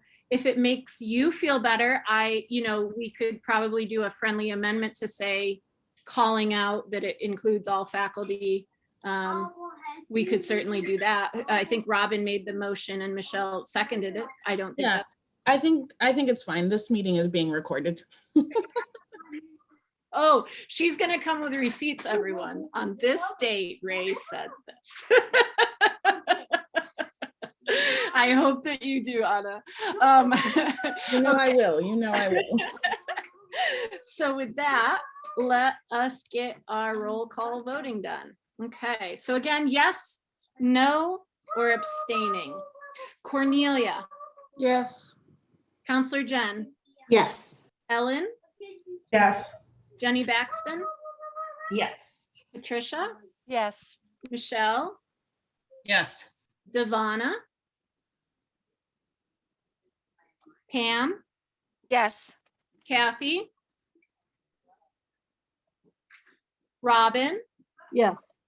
Jen, Yes. Robbie, Yes. Ruth, Yes. Tara, Yes. Russell, Yes. Trisha, Yes. and Anna. Yes. Excellent. Thank you all so much for that. I am really excited about this. I am hoping that these changes will do really great things for our camp. Okay, let's see, going back to our discussion items, 8.1. Hold on one second, everyone.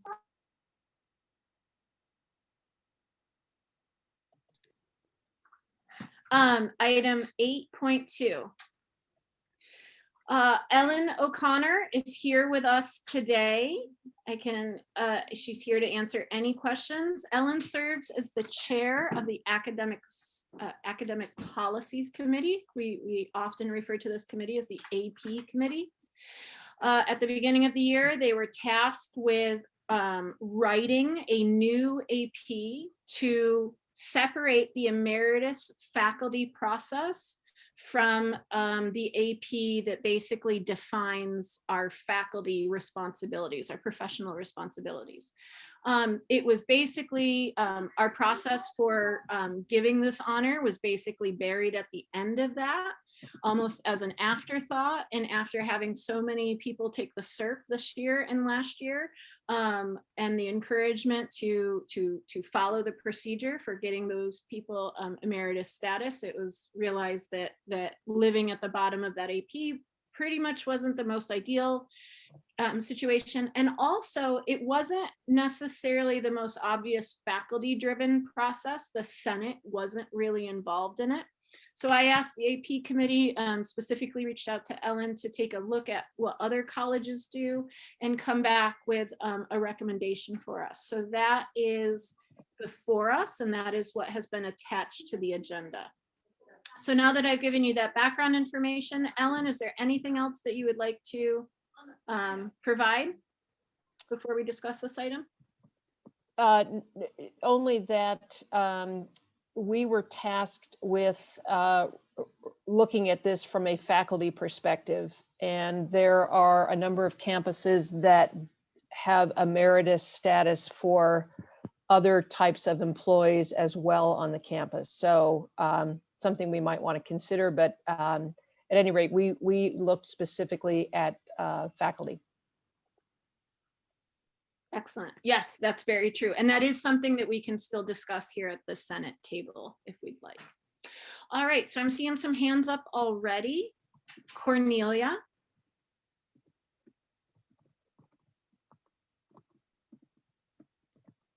I just want to express my appreciation that this policy is including part-time faculty into the emeritus status. I think this is a really good move. Thanks. Robbie? Two questions. One, maybe I'm the only one that, but in paragraph 3, it says that the faculty meeting longevity requirements and who retire without cause. And you know, I'm pretty sure I know what that means, which is that they retire in good standing, but I wonder if that's clear enough and if that phrase should be changed. And if I'm the only one who thinks that, you know, I'm not going to pursue it, but. Yeah, there was another part of this, and Ellen can speak to this a little bit more. Is it here or is it elsewhere where, maybe Ellen should mention it because now I'm searching for it. Basically, yes, to maintain emeritus status, you must abide by the same code of conduct that is that is in effect for currently employed faculty. So there is language in there that's like, hey, if you're if you are a new person in retirement and then that becomes known, or perhaps if you're the same person and it just becomes known that this honor can be revoked. So that's in there. And yeah, I mean, I don't care either. I mean, I know what that means. But I do have questions about that, and I can think of a few recent examples of folks that perhaps retired instead of being held accountable. So I'm wondering, would they have people who didn't retire who maybe should have? Yeah. So I don't know. So we should address that first. Ellen, do you think without cause is perfectly clear and I'm in the minority, or do you think that should be addressed? I'll leave that to others to decide, who are probably more skilled with the English language than I am. So, you could probably go a number of different ways to make it either more clear or, take out some of the ambiguity. If there's a better way to say it, certainly go ahead and do it. Yeah. Okay, and then before I give up my time, the second thing I wanted to ask was, I didn't know there were colleges who bestowed emeritus status on non-faculty, and I think that's a wonderful and inclusive idea. And I wonder if there is any momentum on campus for us to do that. Or if not how we should. Yeah, I think that could be a conversation that can happen outside of Senate, where myself or others are reaching out to CSEA and administrators and saying, what are your thoughts on this? Would you want to be part of this? And I agree, Robbie. Okay, thanks. So let's see, Ellen, Cornelia, and then Trisha. You mean me, this Ellen? Oh yes, Ellen. Okay. Librarian Ellen. Okay, thank you. I'm on AP, so I understand what we meant by retire without cause, but I'm wondering if that's a phrase that we might want to get some legal advice about, like what phrase would be appropriate that would actually hold up to a challenge, a legal challenge to this. Yeah, well, I mean, that's a good question. This is an honor, right? So, it's the academic senate that recommends this or not. I mean, are you saying that folks could sue us if we don't give them this honor?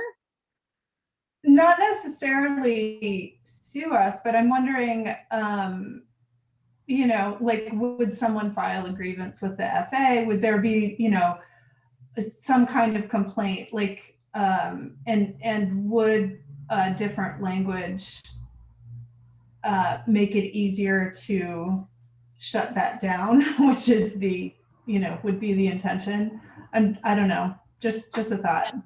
I do want to center us on that. This is and I think we're all there. I just want to, I don't want to focus on keeping the jerks from getting a marriage. Yeah, I don't either. I'm not saying that you are, Ellen. I just want us to remember that this is an honorific, and I don't think that grievances are filed with administrators, right? So I don't think that anybody could file a grievance to the academic senate. And I don't think that there's any, we could ask Michael, right, who has legal training, but I guess I'm not worried about somebody suing us for not getting, emeritus, and then, they can't use their gold event pass. I don't know. Or to borrow things from the library. Right. I'm just wondering if they're, just to get, if that phrase is a concern. I know if you scroll up, it says that the Senate, the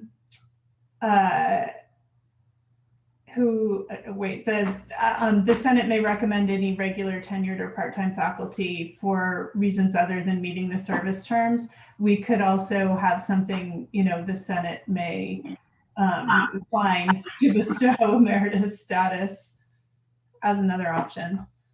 I Yeah, don't feel strongly about any of this, just some ideas. I mean, it's the Senate that recommends this stuff, right? And so we own it. We get to say who is or is not. You know, I would hope that other faculty would work with the Senate and say, hey, this person, right? And Actually, I'm sorry to jump in, but just sort of as an addition to my comment and Ellen's, I didn't know that it was sort of strictly the Senate who recommended this for certain people. And so maybe it should say that. Wait, hold on. It's not. Okay, It's new I thought you language just said it was. This is new language that we're trying to develop. I was speaking future terms, like it will be. It's currently not. It's currently only the department chair or 3 faculty from your family, or from your department that make a recommendation to the EVP. And in the future, comma? And in the future, it's this purple language that we're talking about establishing this new process in this. Okay, I thought you just said it would be the Senate who did that, so never mind. I am saying that. I feel like I missed something obvious that you're trying to say, Robbie. What I'm saying is, in the future, the Senate would recommend, right? That would be the process. Okay, then maybe it should say that, is all I'm saying. That it should say what? That it is the Senate who has the power to recommend this. Okay. Okay. Okay. I still feel like I'm missing something obvious, but yes, Can I add to that might clear it up? I think, and correct me, Ellen O'Connor, if I'm wrong about this, but I think our intention with this was that it wouldn't require a formal recommendation of the Senate, but it would be automatic for people who meet the criteria. And that paragraph about the Senate recommendation would be for people who do not meet the criteria, but we might want to give them emeritus status for another reason. So hold on, because we have a whole bunch of hands going up, but there's intention of what AP meant, and there's what is in front of us. So let's, to clear this up, let's read what's in front of us. Faculty meeting this longevity requirement upon recommendation of the Academic Senate and approval by that, right? So the Senate is still part of the recommendation, but they shall be granted this, right? That's what the policy in front of us says. So if you want it to be automatic, then we have to get rid of this part, right? This language appears to say that it is automatic. This paragraph 3, faculty meeting the longevity requirement, that makes it sound to me like it is automatic. And paragraph 4 is that additionally, the Senate may blah, blah, blah. Upon recommendation of the Academic Senate. Where do you see that? I'm highlighting it. Do you not see it? Faculty meeting this shall be granted upon recommendation of the Academic Senate. So the Academic Senate, after acknowledging whatever longevity. Okay. Right? Okay, yeah. Okay, we have a bunch of questions. People are raising their hands, so I want to make sure that we get to them and not be stuck on this, because this isn't going to be the only time that we're talking about this. Okay, so I think it was Cornelia that's next. I'm just following up on something you said, Rayanne. You said this can be revoked, but if that is the case, the policy needs to say that. It doesn't say it, at least I don't see it. To maintain emeritus status. Right. So to maintain it, you have to abide by this. And if you don't, I just want to let you know there is no process how that can be revoked. I would hope that when okay, we can add just, that. I just want to throw that out so that you are aware. I am very much open to putting that in. I really hope that we can move away as a campus from explicitly saying that if somebody murders someone, then we have this process for revoking emeritus status. Because if somebody murders someone, going back to this sentence, we should be able to say they no longer maintain this. To me, this is clear as day. But if we have to put in that, I am willing to do it. I would just hope that we recognize that the language is very much in there and that somebody can say that this person no longer maintains emeritus status. Because if we have to list everything, this policy is going to be really long. And I don't even think I can come up with all the creative things that our faculty could and would do that would cause them to get this revoked. I was just talking about the process, There Rayanne. doesn't- Right, who would basically, what I mean is, who would initiate a revocation of this emeritus status? That was all I wanted to say. When it is known that somebody violates the code of conduct, I would hope that they would, bring it to the Senate, and the Senate would say, yeah, this person no longer maintains emeritus status, and the Senate could vote on that. Ray, point of order. This meeting is set to conclude in 2 minutes. Thank you, Patricia. Tricia, and then Michelle. Does this apply to non-credit? I know it says part-time faculty, but I just want to be sure. Does this also apply to non-credit faculty? Yes. Okay, thank you. I thought we cleared up that when we say faculty, we mean faculty, non-credit and credit. Just want to double check. Yep. Michelle? First thing, it said, oh, I think it's cleared now. So, well, it's not clear. So I'm not sure if what this is reading is that the Senate has to approve it. Was that the intent of this policy? I think Ellen shared that it was not necessarily the intent, but that's what the current language is. So is that going to be changing? That's up to us. That's our work now. It's in front of us. We get to wordsmith this. And then it will be further wordsmithed at places like BPAP and other governance groups will get to wordsmith it as well. So if that's a change we want to see, we need to say as a Senate, we want that in there to be automatic. I think if we're going to have if there's 10 people that retire, they're all meet the criteria to have emeritus status, and they come to us, what criteria are we going to use to approve them? It seems like we need to have a rubric or something. We can't just say, oh, we're going to approve, Tricia, but no, we're not going to approve Ray. I mean, what is it that we are approving, or how are we evaluating it? Well, let me say it like this. I'm not arguing against a rubric. I want to recenter our conversation around that this is an honorific, right? That this is to honor our faculty and their years of commitment and hard work towards the college. Correct. So I would hope that when a recommendation comes to the Senate, that the Senate would be overwhelmingly enthusiastic about it and approve it. However, according to this, it sounds like everybody's coming.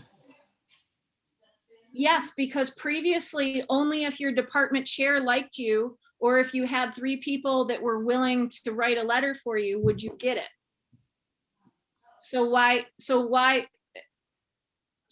the idea here is to honor our faculty that are retiring, right? Especially ones that have been here forever. So, I mean, if the Senate doesn't want everybody to get it, that's fine.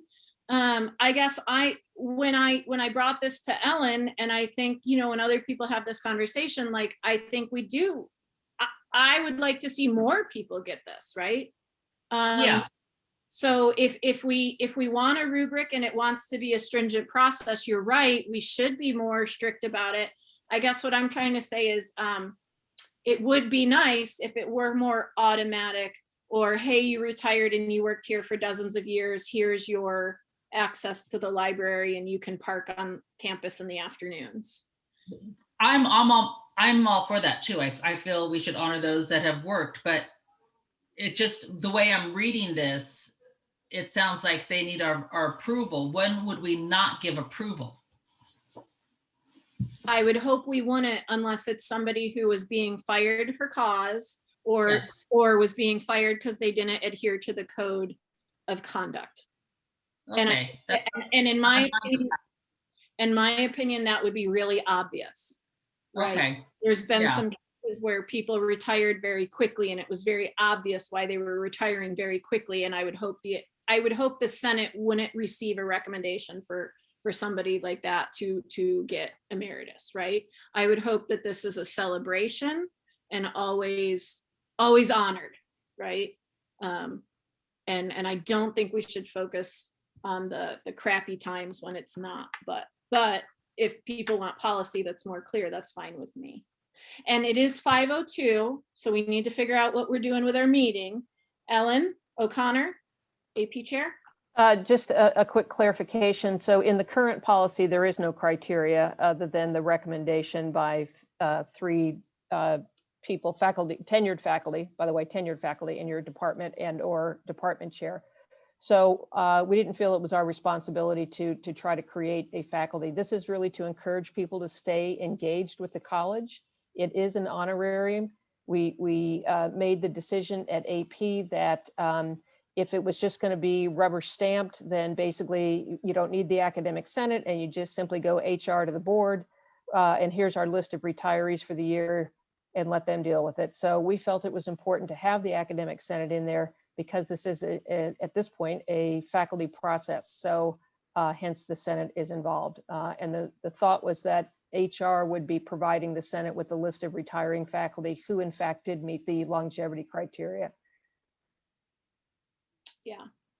The time is now 5:03, and so our meeting time is over. We have one very important item that is, holding up other processes, which is the SEM waitlist discussion. So I would really like to entertain a motion to extend the meeting. However, that needs a 2/3 vote, and I haven't heard such a motion yet. And if not, then we will need to adjourn the meeting for this evening. So Patricia's had her hand up. So Patricia, go ahead. Oh, I was actually going to propose that we end the meeting and come back in 2 weeks because I thought the waitlist discussion was probably something that we didn't want to feel rushed for. But if someone would like to extend the meeting, of course, that's an option. I don't want to rush it either. However, what I would like to see is because this item, this discussion item is not finalized, this is our only first time looking at it. It's coming back anyway, so I would like to table our conversation. I would like to have the time to address the wait list, but perhaps I'm incorrect. Tara or Pamela, can you let me know? I was under the impression that we kind of needed to give our approval for the wait list or not. Am I incorrect?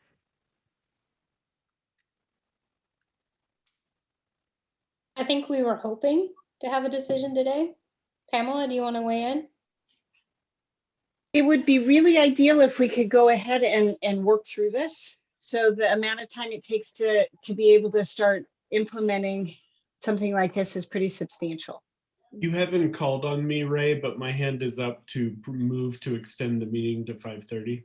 Robbie, I was going to get to you. I knew you were going to do that. We've met before, Robbie. Okay, well, thank you. So I've heard a motion to extend the meeting to 5:30. I see Kathy O'Connor's hand up. Go ahead, Kathy.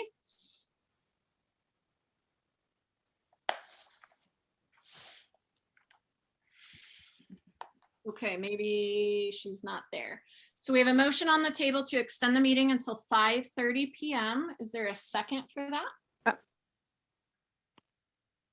Kathy, is that you? I did call on you, Kathy. It is me. I'm sorry. I thought I was unmuted. I really wasn't motioning to second that, but I will second it. But I do have a question about the fact that you might want to move this to action. Move what to action? Motion to extend the meeting?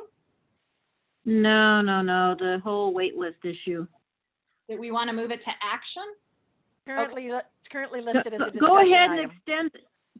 extend the meeting and then I'll ask you my questions.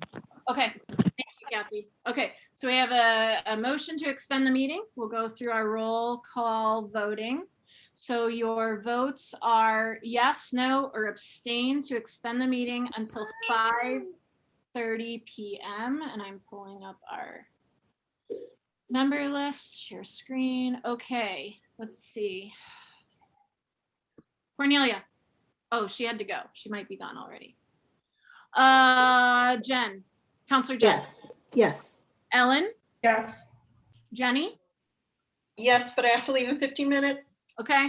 Patricia, Abstain. Michelle, Yes. Savannah, Pam, Yes. Kathy, Yes.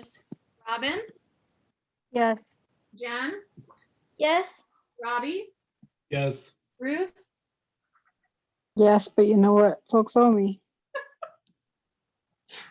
Tara, Yes, and here's a margarita, Ruth. Russell. No. No. Okay. Thank you, Russell. Trisha Yes. and Anna. Yes, and also still on the Ruth plan. Thank you all. So yes, margaritas for all. It is 5:08. And that definitely was enough to meet the 2/3 to extend the meeting. So here we are at item 8.3. We heard Tara's really amazing presentation last time. So this item is back on our agenda again, as Kathy pointed out, as a discussion item. The statements of support for this waitlist proposal are attached to the agenda, as well as the SEM committee recommendations in writing. So you have that. Last time we did not have those, so they're attached now. So with that, I will open up this item for discussion. Patricia Stark.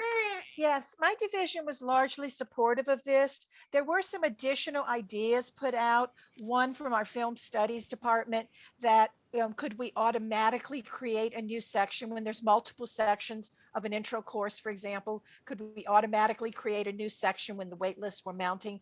But we actually have a member of SEM in our division. She's going to bring those ideas straight to the Strategic Enrollment Management Committee. And so I'm not going to say concerns, but the additional ideas that were put forward by Fine Arts are going to go straight to SEM for them to consider. Thank you. And the person you're referring to is Pamela Shaw, and Correct. I need to report that she already brought those Okay. to SEM, and we heard some of those, and yep, received. Thanks. Yeah, thanks, Patricia. Lola. Hi. I just wanted to kind of bring everyone's attention to the fact that ASG has looked over this and we've decided to support it. I think it would be really beneficial to our students and it would make the enrollment process just a little bit easier.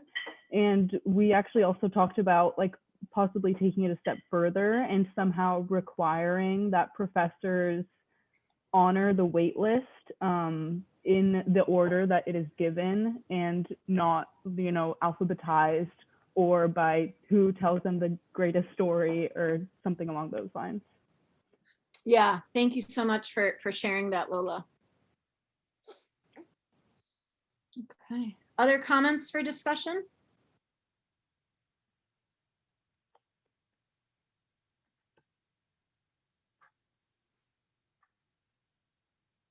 Kathy had a question. I'm not sure if, I don't see your hand raised. Kathy, you still there? You want to ask your question? My department, I sent out the information to them when you sent it, and then I did receive the PowerPoint from Tara, then I sent that out. We just sort of got this information. That's why I was hoping we weren't going to vote on it today so that we can have a little bit more time. And I would like to hear some of the recommendations that are maybe going to go to the Strategic Enrollment Committee so we can see if there are any issues that we're missing that we're not dealing with.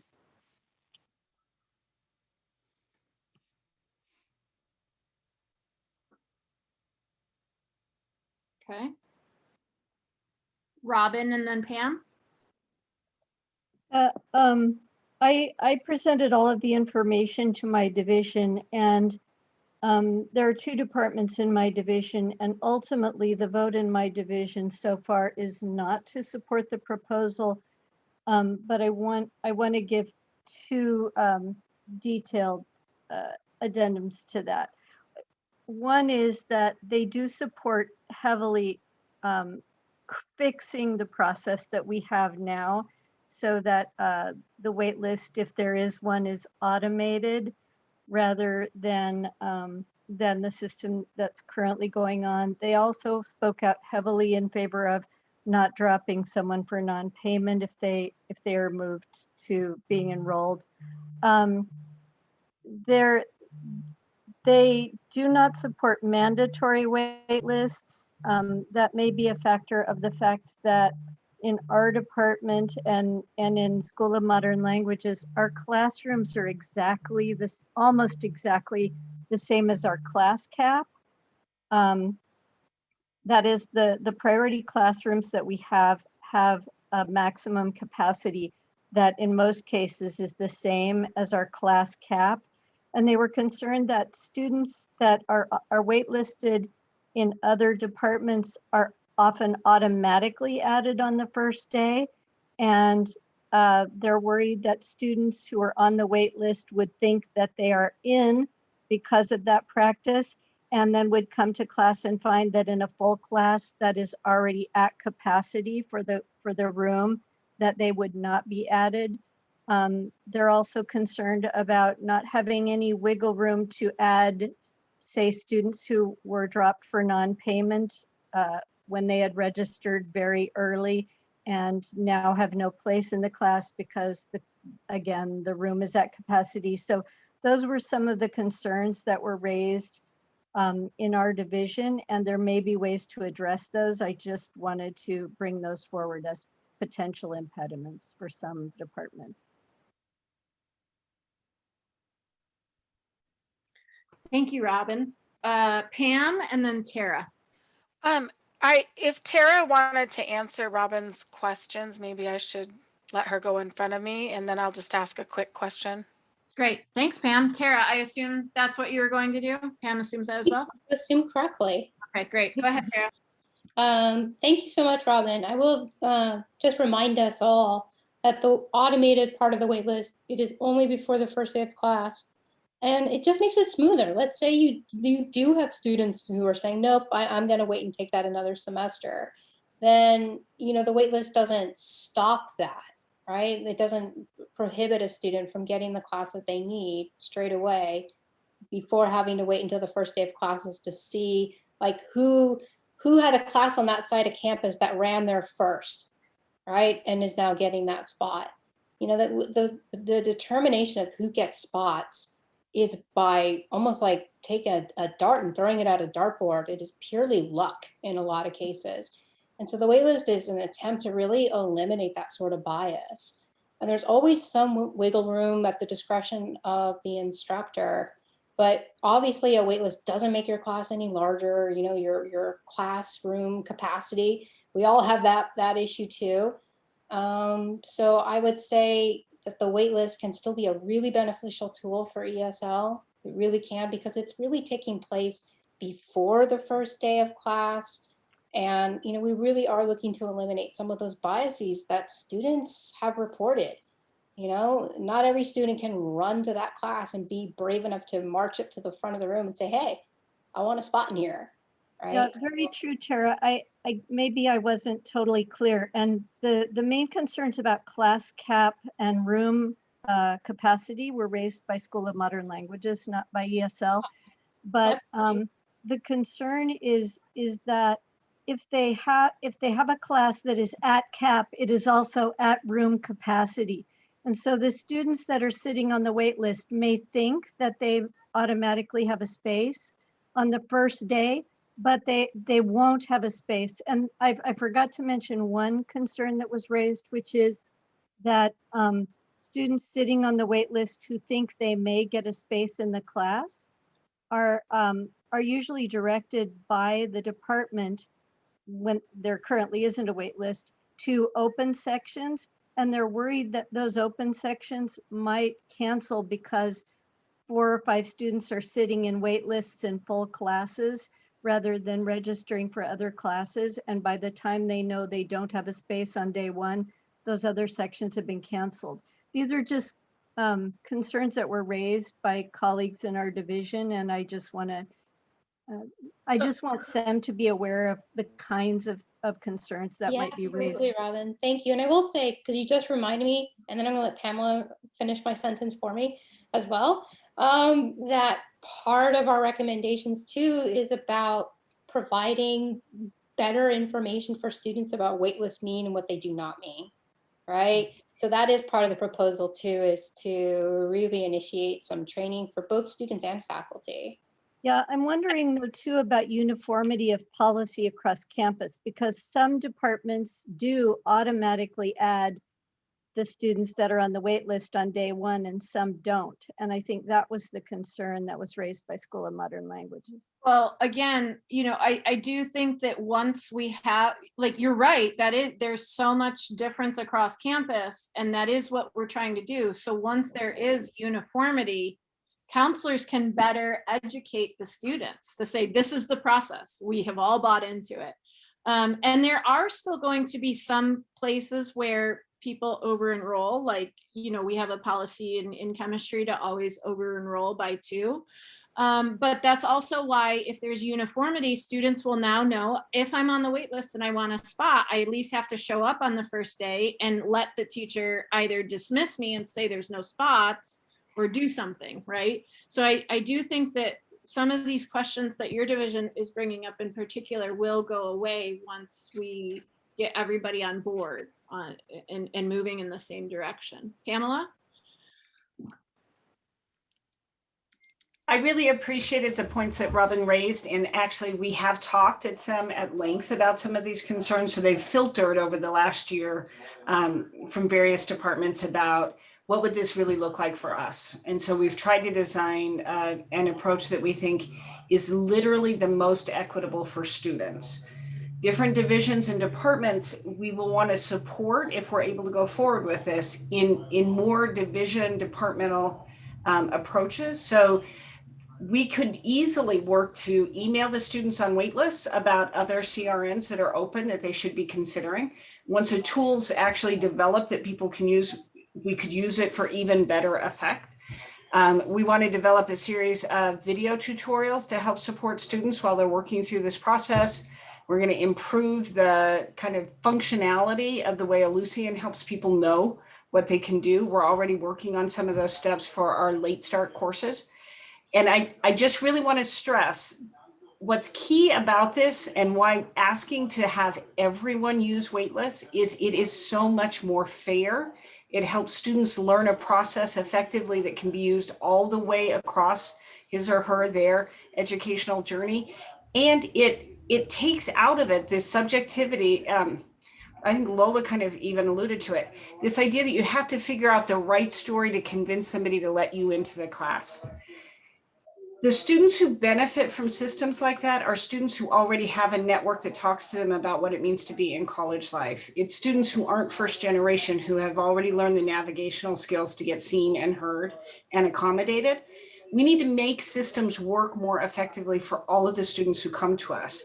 And so waitlist is a really obvious first step to finding a way to be much more consistent, open about what it means to access our educational system.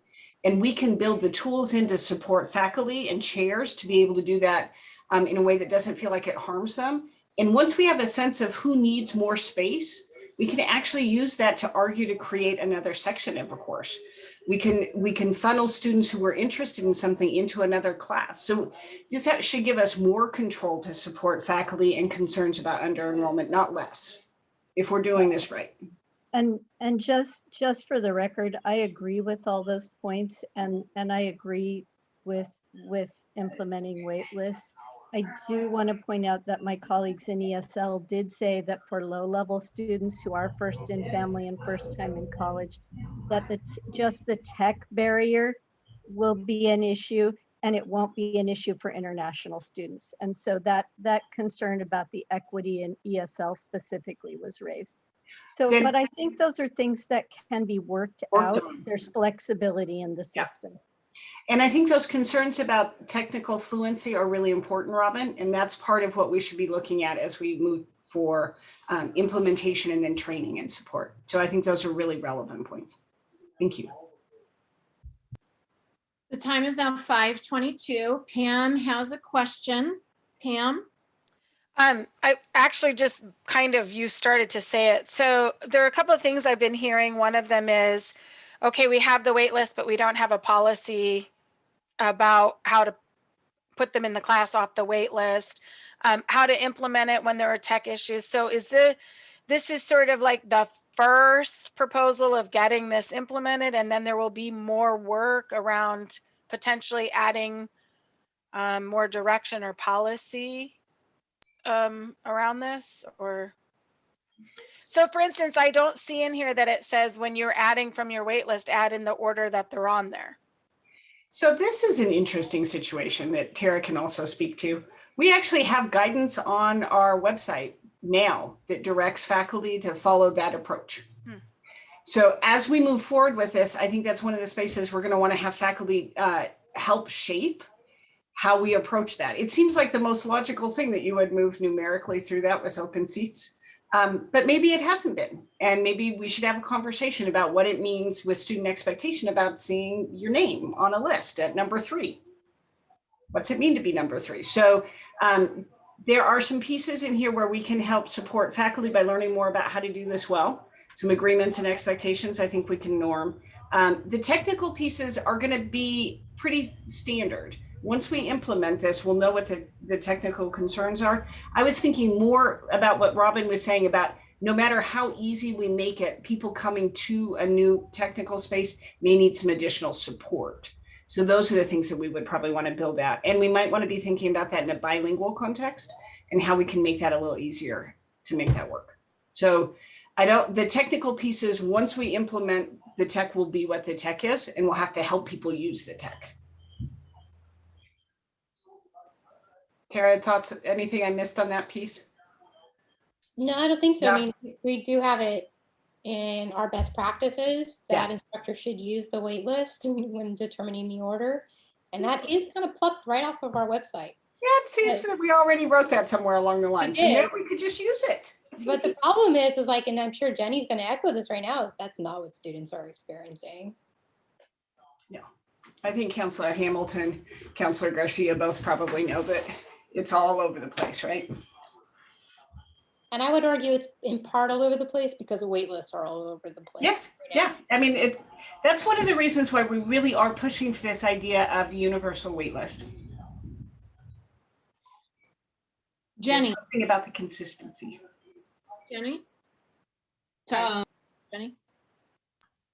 Yes, so thank you, Tara. I was gonna say, it does seem like, you know, what Tara presented so well and what we're supposed to be moving forward is what happens with wait lists prior to the start of the semester. And so to me, and the feedback I've received, this process looks fantastic and it seems really fair and equitable to students. And then I think what we're hearing from others is there's still a lot up in the air and confusion and guidance needed about what happens once the semester does start. And we need like a kind of common best practice or something. I think we brought that up last time and again here. So I have to leave in 5 minutes for a meeting for my daughter's school, but I just wanted to echo my support for this, knowing that there will be work done further on what happens once the semester starts and messaging and best practice and etc. Yeah, we have about 4 minutes left and Jenny has to get to something with Lila. So where are we at with this? This is the second time we've seen this. Are we doing something with it? Where are we at? Robbie? Well, a couple of the complaints we just heard have been that we don't have a process for how to deal with it, how to deal with moving people from the waitlist to class after the semester starts, but we don't currently have that process.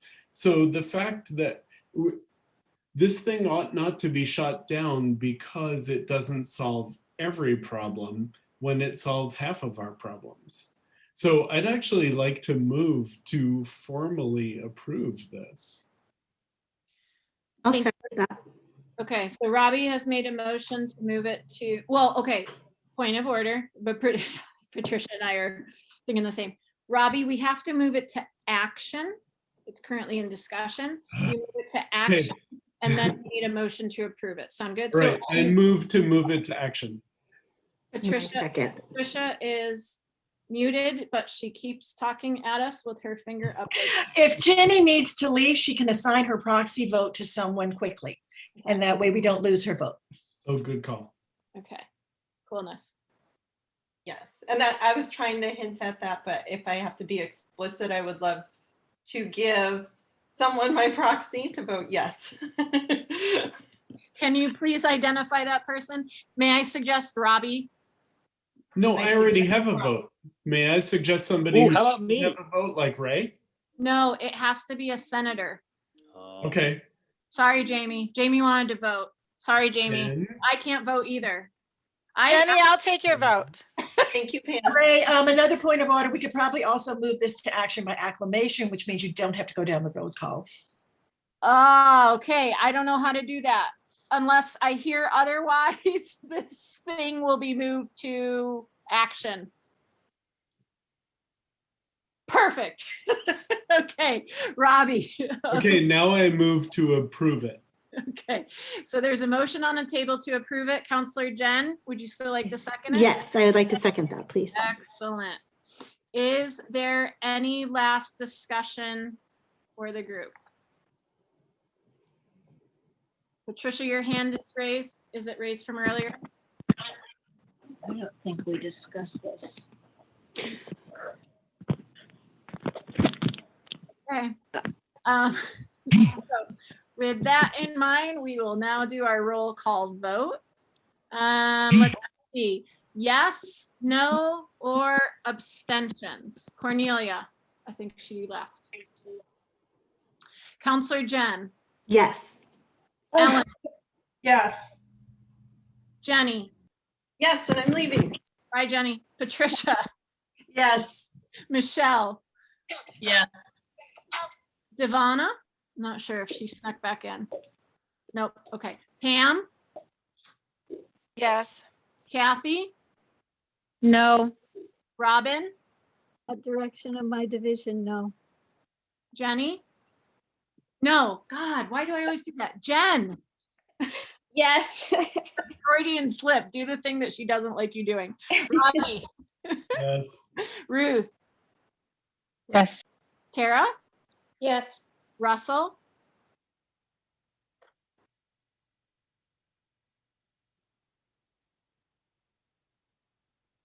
Trisha.